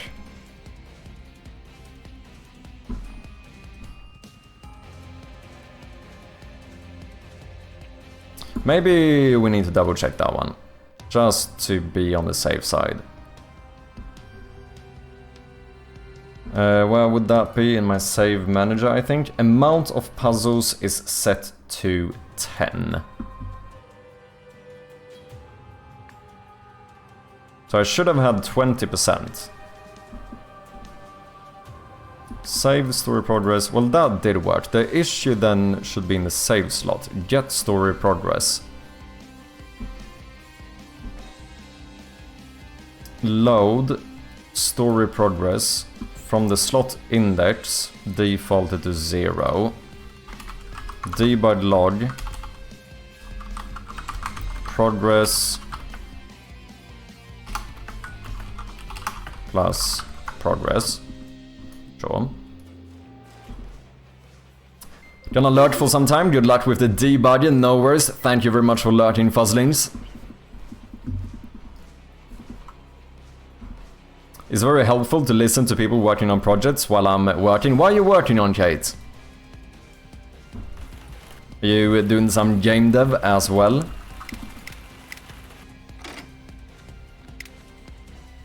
Progress 0. So it does try to load it.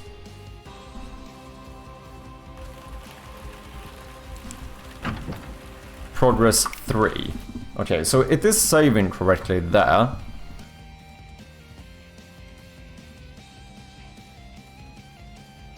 Oh, wait. No, that shows me the Yeah. Okay.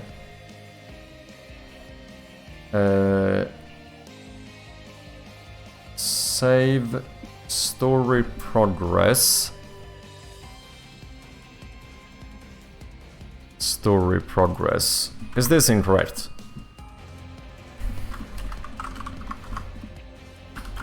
New value equals value. Maybe my...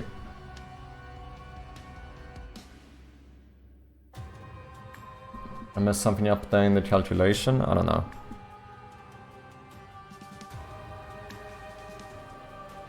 I wish I'm researching publishing contracts today. It's so dry and unfun. Sorry to hear that, Kate. But are you a fellow game dev as well? Was it something you're interested in? Didn't I make the car interactable? Oh, did I only do that in the demo, maybe? Oh, that one is interesting. Progress 3. New value 0. Progress 0. Yeah, so we did save 0 there.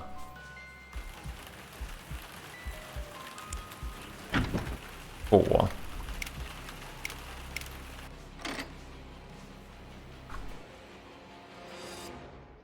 New value 0. Okay. So this is obviously not working. Value is greater than 100, then say to 100. So that doesn't trigger. Like, this should give me 2 divided by 10 times 100. It should give me 20.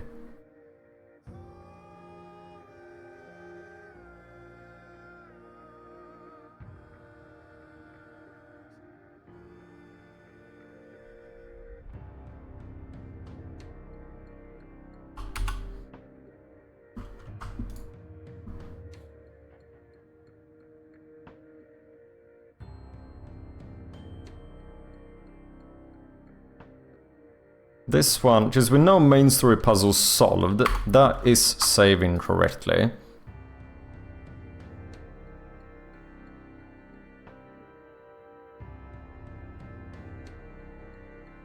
Amount of puzzles is set up.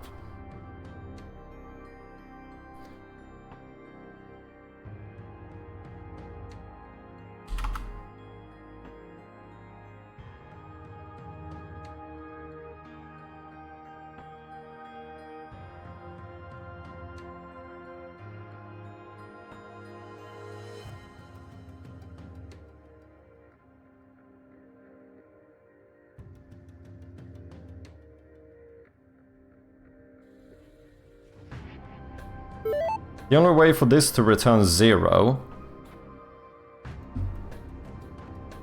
is if one of these are 0, but they shouldn't be.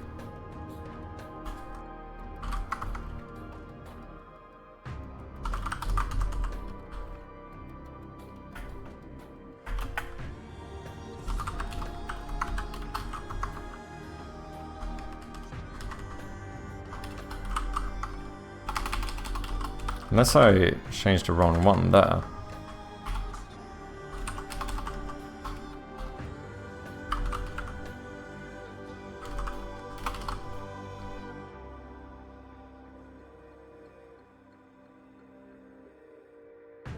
Oh, it's an int.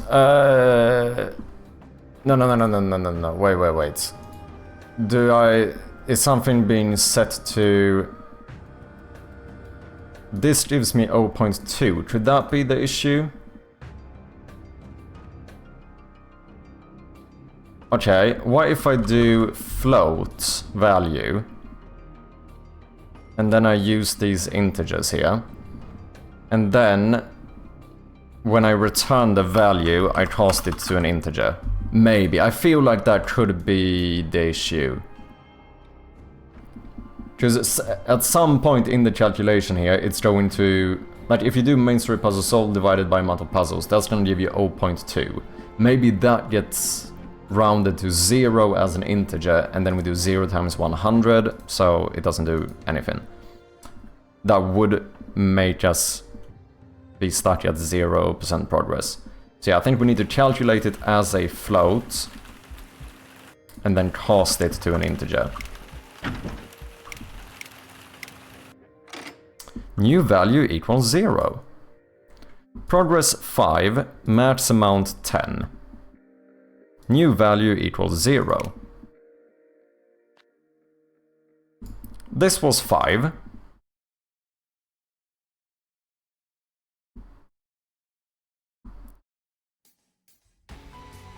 This was 10.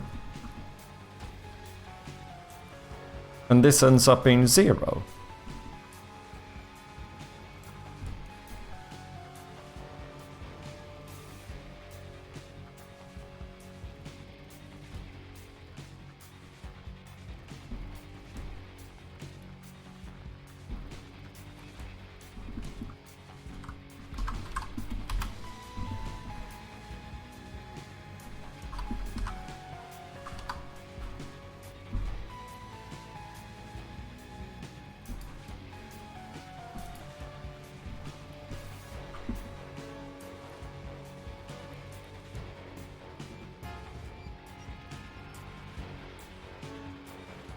Am I being dumb here?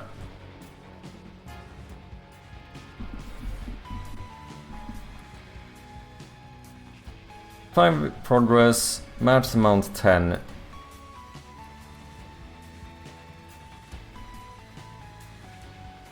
New value 0.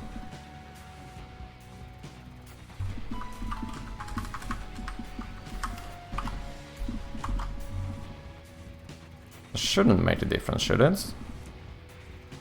If the value is greater than 100, and set the value to 100.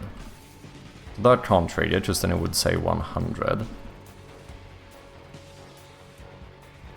Oh, do I have to make this into a float now, since value is technically a float? Shouldn't have to do that, but let's try it. If we at least can sort one of these bugs today, I would be happy. Like I said, with the items, I think I just have to rethink the system. I don't think it's the best idea to save the scriptable objects anyway, because I'm saving a lot of unnecessary data, such as the sprites and stuff. New value is 0. How? Why?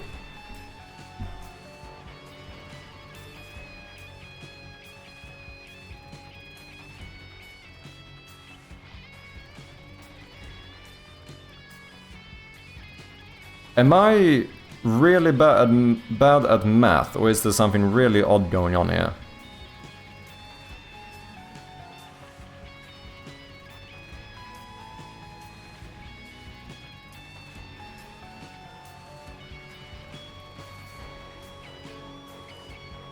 I shouldn't need to cast these into floats, should I?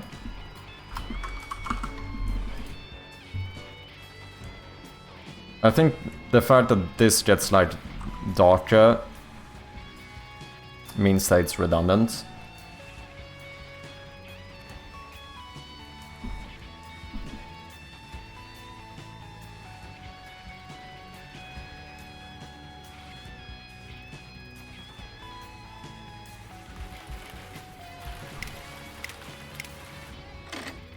New value 60. Oh, maybe I did have to do it. Yeah, 60%. Interesting. 70, 80. Yeah, 80%.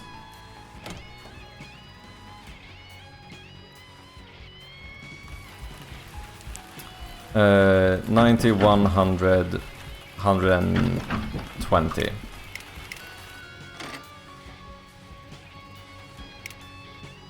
And then gets brought down to 100%. Okay.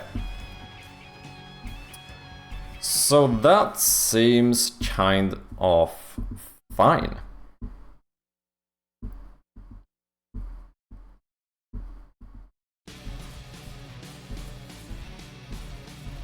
Just went down a resolution settings rabbit hole.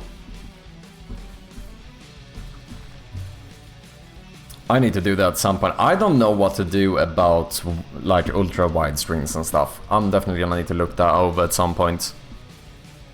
It's gonna be some half duct taped solution, I think. Okay, so we could do it this way. Just keep adding to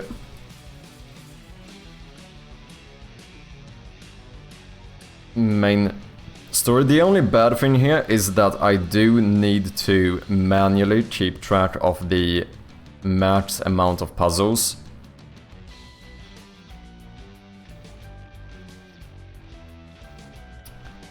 Unless I could calculate that as well, but that would require some... That would require me to like loop through every single object in the entire scene and see if they have this specific component. And like count how many of those there are. That seems a bit iffy.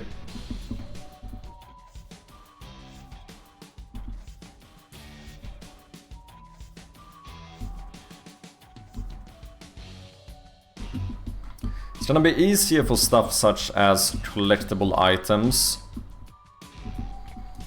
and the general items if I do that, because that we can actually like properly calculate.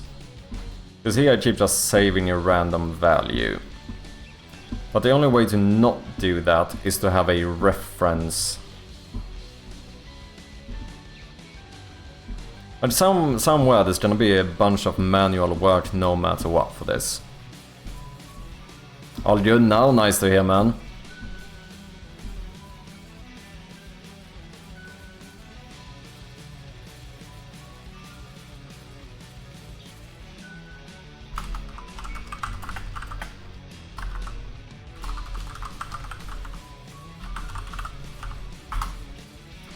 Do I still have a function in my inventory manager to check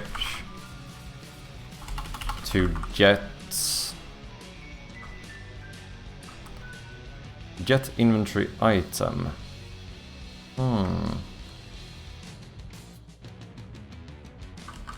Does that return null if I don't have the item?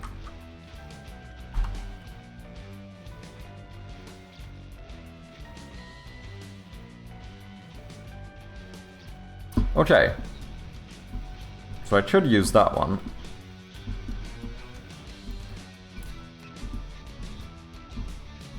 To whenever you save, I just check how many collectibles you have.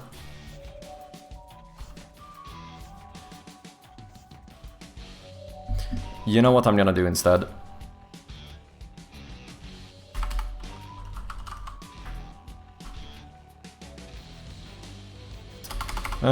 Do I want to do that?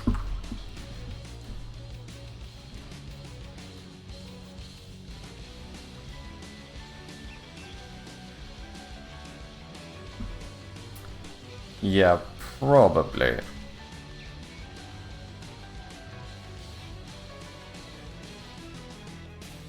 I should have a reference to the scriptable object of the collectible item.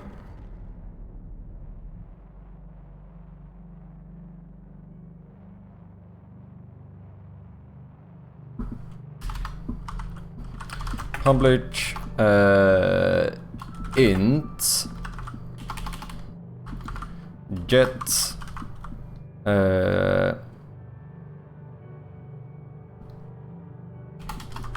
amount of collectibles. This is gonna be useful for the achievements later on as well.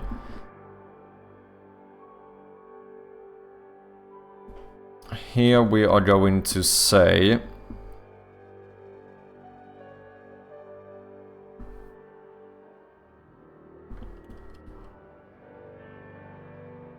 I mean, I can reuse the get inventory item one. And then we're gonna pass in the collectible item. So I'm just gonna do this. We're gonna have a item called collectible item.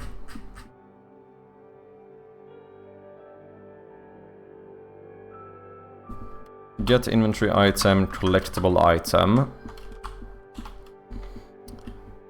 So that will return a inventory item.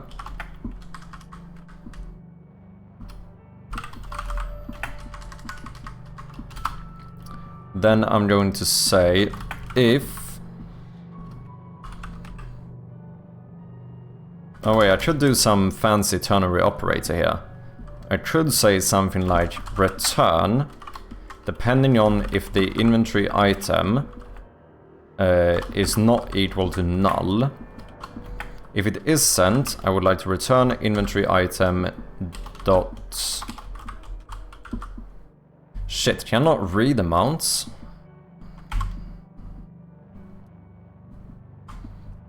Is amount private? It is. Do I have a get function for it?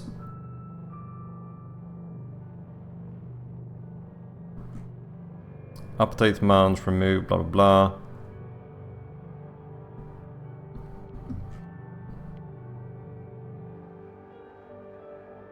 How did I do this for the achievement in the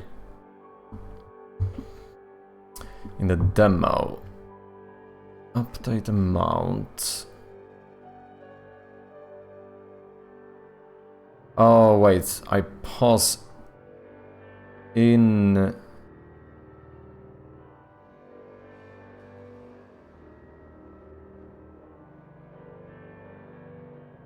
Oh, I think that one just saves the number, so that's not gonna help me.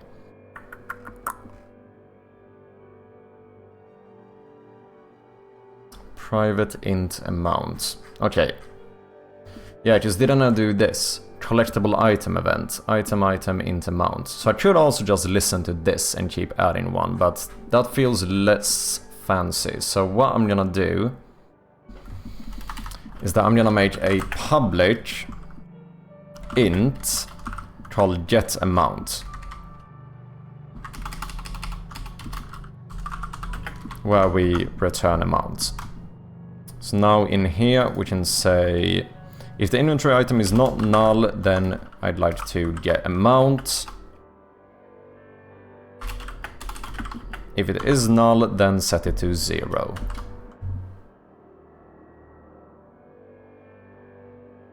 Okay.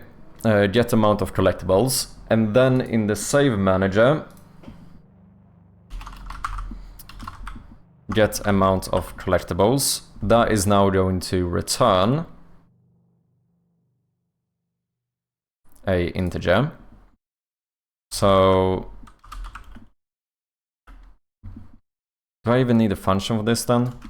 That feels kind of overkill.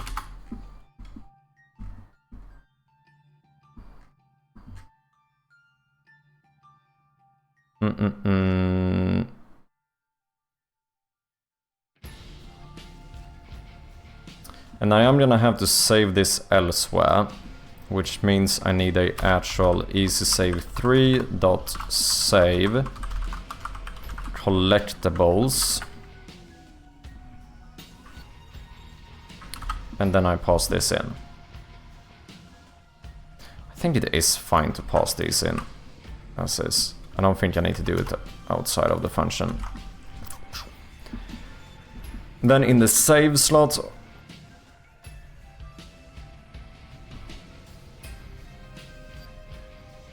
oh shit, I need to know the max amount.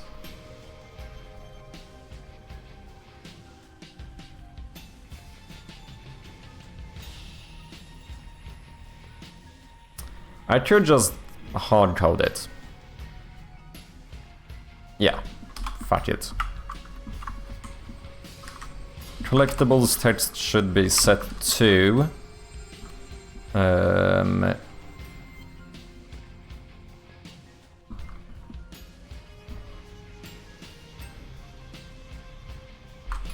easysave3.load collectibles default 0 out of 12. Then I can just manually change that number. It's fine.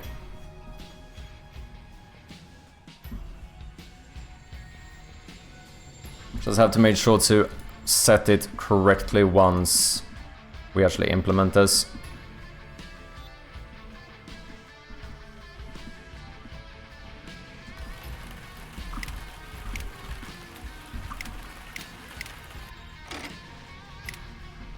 0 out of 12.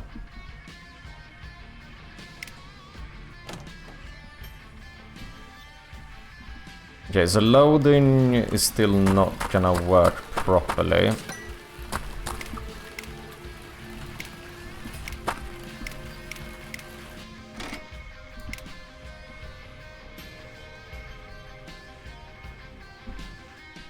Oh, I never set up the...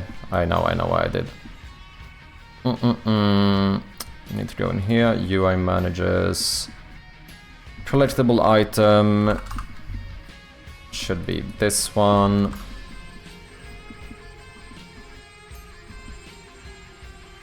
I think this is probably going to be fine for story progress.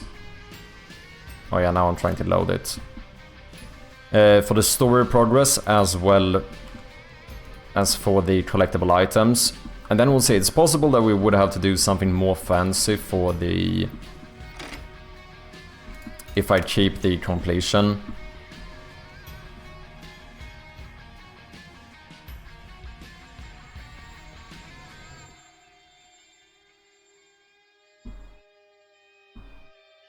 I could just do a number there as well, maybe rather than doing...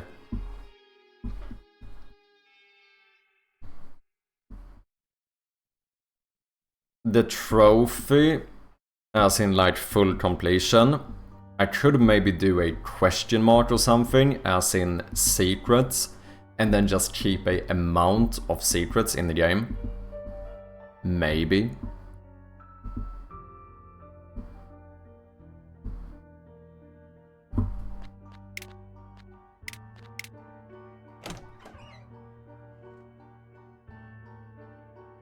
I don't know if I'm gonna have achievements for all of them though. Because I think it's possible that I'm gonna do some very hidden things in the game. And I feel a little bit potentially douchey about putting achievements for them, if they are like really difficult to find. I don't know what you guys think. Yeah, look at that. Story progress 20%, and then collectibles we have 1 out of 12.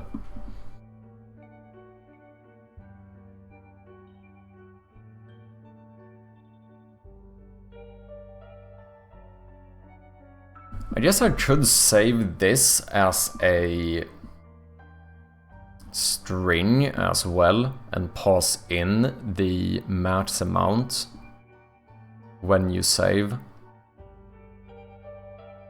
That would work better for like updates and stuff as well. Yeah, it's possible I might actually make this into a 1 out of blah blah blah thing instead, and just do it as amount of secrets in the game rather than like a percentage.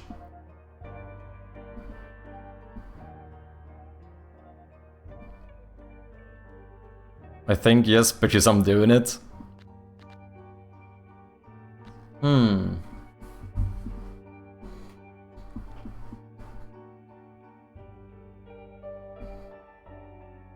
Not biased at all, eh? I'm joking. Yeah, I might do something like that.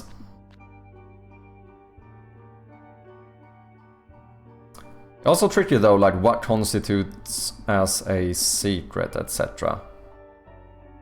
I mean, I think I'm gonna do it as anything that's like optional content or whatever that you could miss out on. But then how much would that be? Because I don't know, once again, I don't know if we can do like all the Easter eggs in the game and so on. Because some of those should take fucking...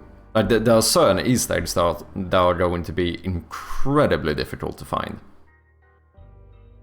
But to be fair, I could show them here,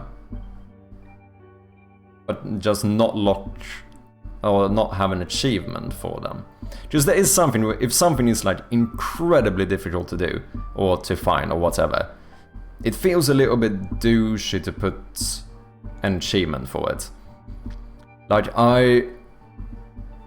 if someone wants to get 100% achievement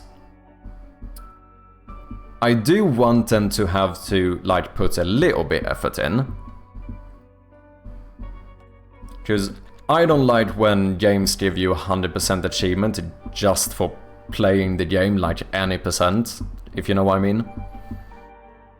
However, like, if someone does decide to put in the effort to get 100% in the game, then I don't want it to be, like, excruciatingly difficult. Looking at you, Knight's Honor in Dark Souls 1. Oh, that one is not difficult, it's just very, very tedious and grindy.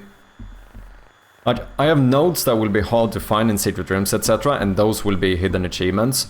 Yeah, I think the thing for me here is like, how hard are we talking? Like, for the person who decides that they want to find everything in the game, how difficult is it to find them? Because that's the thing that I struggle a little bit with, like, because if you go for just, like, Easter eggs, like, I might have certain Easter eggs in the game that would fucking take ages for someone to find. And that's not to say, like, oh yeah, this might take 4 hours for someone looking to find. I mean, like, it's possible that someone would just never find it. And that's when I feel like, is it a bit douchey to put an achievement for those things? I mean, I guess if someone really wanted it, what they would do is fucking data mine the game to find out what to do. That has been done before. Just, I mean, games do sometimes have really difficult achievements. Like, there's an achievement to unlock the Lost in Isaac.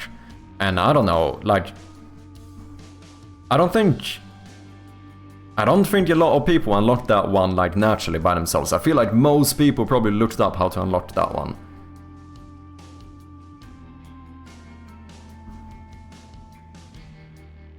I mean, time management is a big thing in my game, so looking for notes should not be the thing you focus on, but at the same time, if you want that achievement... Because what I'm thinking is, like, if it's something that you could accidentally stumble upon or figure out logically, even if it's difficult, that feels kind of fair to put an achievement for. However, I think it's very possible that I mean, I already have a few things in the game which I'm not sure, like, honestly speaking, I'm not sure if anyone is gonna find it. And those are the type of things when I go, like, is it a bit brutal to put an achievement on that one? Because I am not even sure if I expect someone to actually find it.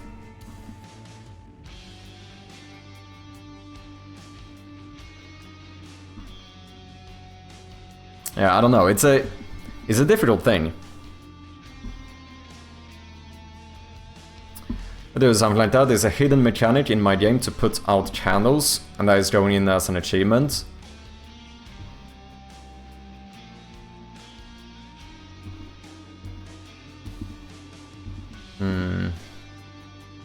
Yeah, it's so difficult because, once again, it's hard for me to quantify how difficult that is.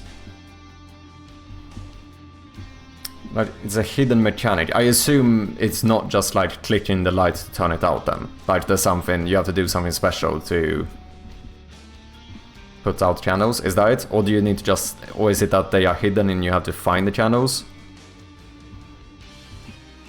Yeah, something that you would find playing around with the physics, yeah. So that one I think could be, that one seems more fair. Because that sounds like something you... Like a fair amount of people are probably going to accidentally stumble upon it. Like, I don't know, obviously I don't want to give it away, but I have some things in my game which I don't know, like, I don't know how people would find it. Like, I think the chance is, like, incredibly low.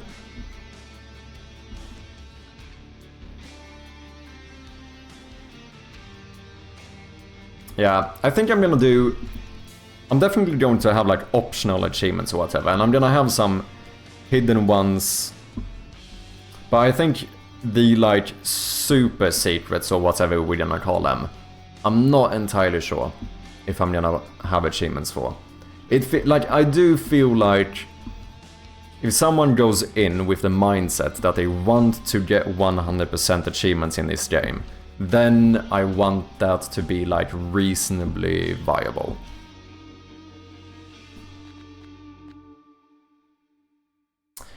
However, ladies and gentlemen, I do need to get out of here, so let's see if we can find someone to throw a little raid at. But thank you very much for hanging out as always. Please stick around for the raid. We got a bit of progress done today. Definitely had some issues along the way, but we'll see. I think this is gonna work fine, and I think I'm gonna, no matter what, have to do some little bit of a refactor to be able to save the inventory items correctly. But that's not the end of the world. I don't think it's gonna be too tricky. However, shut up, Keita. But as always, thank you guys for hanging out. We'll see what we are up to next stream. We'll see, I might have to do some more research, aka playing other games. But I think I'm gonna, if we're gonna focus on the progress of my game, I think I need to look more at games that are a bit more similar to mine. That's not to say that we're not gonna finish Grim Fandango. I do wanna continue that playthrough. As of right now, I've already put like, I think I put like 10 hours or something into that game, and there hasn't really been anything that seems that applicable to my game, unless you like kind of reach a bit, you know. Okay, let's go to a few people. Who haven't I raided in a while?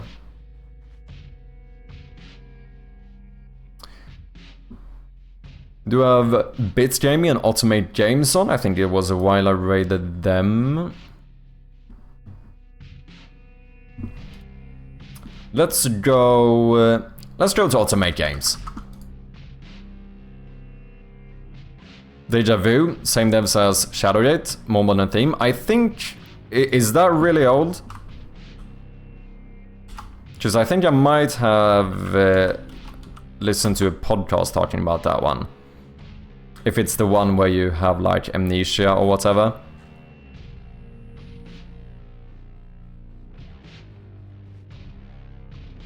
Because I don't know, I think if I'm gonna get the most out of researching a point and click game, I think I need to play more games that are along the lines of Rusty Lake and like Forgotten Hill and so on. Because even this one, not to say that the game doesn't sound really interesting, it very much does. But is this not also a lot more of a like very classic point and click game in terms of like the gameplay? Like I don't know if it has the type of puzzles I have in my game, which is like the main thing I'm looking at here. It's like whether or not it has similar types of puzzles. Because a lot of these classic ones almost exclusively have the type where it's like figure out what item to use where. And in the case of Grim Fandango, the majority of the gameplay is like dialogue, which is great for the game, right? Because that game has amazing voice acting and really good writing, but it's just not applicable to my game, if you know what I mean. But we'll see, we'll figure something out. But like I said, we're gonna head on over to Automate Games. If anyone hasn't, of course, make sure to go and check out the demo out on Steam as we speak. Appreciate any reviews on that one. Also, feel free to join the Discord if you want to connect more with the community. There are some tricky puzzles, but I'm not really sure. They have some code puzzles and such. Okay. Yeah, we might check it out. Like I said, I have to look into a few games and see what makes sense. I mean, I do want to play more classic games in general as well, but it's just that a lot of them don't seem as... there's a bit too many differences sometimes, I feel like. Now, I have heard other people say that even in Grim Fandango, it actually does end up having... It is possible that they have more, like, mechanical puzzles and that kind of stuff later on. But we'll see. Anyway, that will be it for me today, so let's head on over to none other than Otter Makes Games. Yet another game developer here on twitch.tv, so make sure to throw that chirpy raid in the chat. Also, we had quite a bit of raids today. We had that Fane with the raid, Foolbox, Beats Creations, as well as Strom, very much appreciated. We also have Keita with the 2-month resub, Great Grievance with the 3 months, Mr. Zombie with the 3 months, as well as One Man with 7 months, Sachidak with 18 months, and Trash with 5 months. Thank you guys very much, appreciate all of you, always nice to have you here. I will be back on Wednesday as per usual, so until then, have a great one, and I'll catch you next time. Cheers.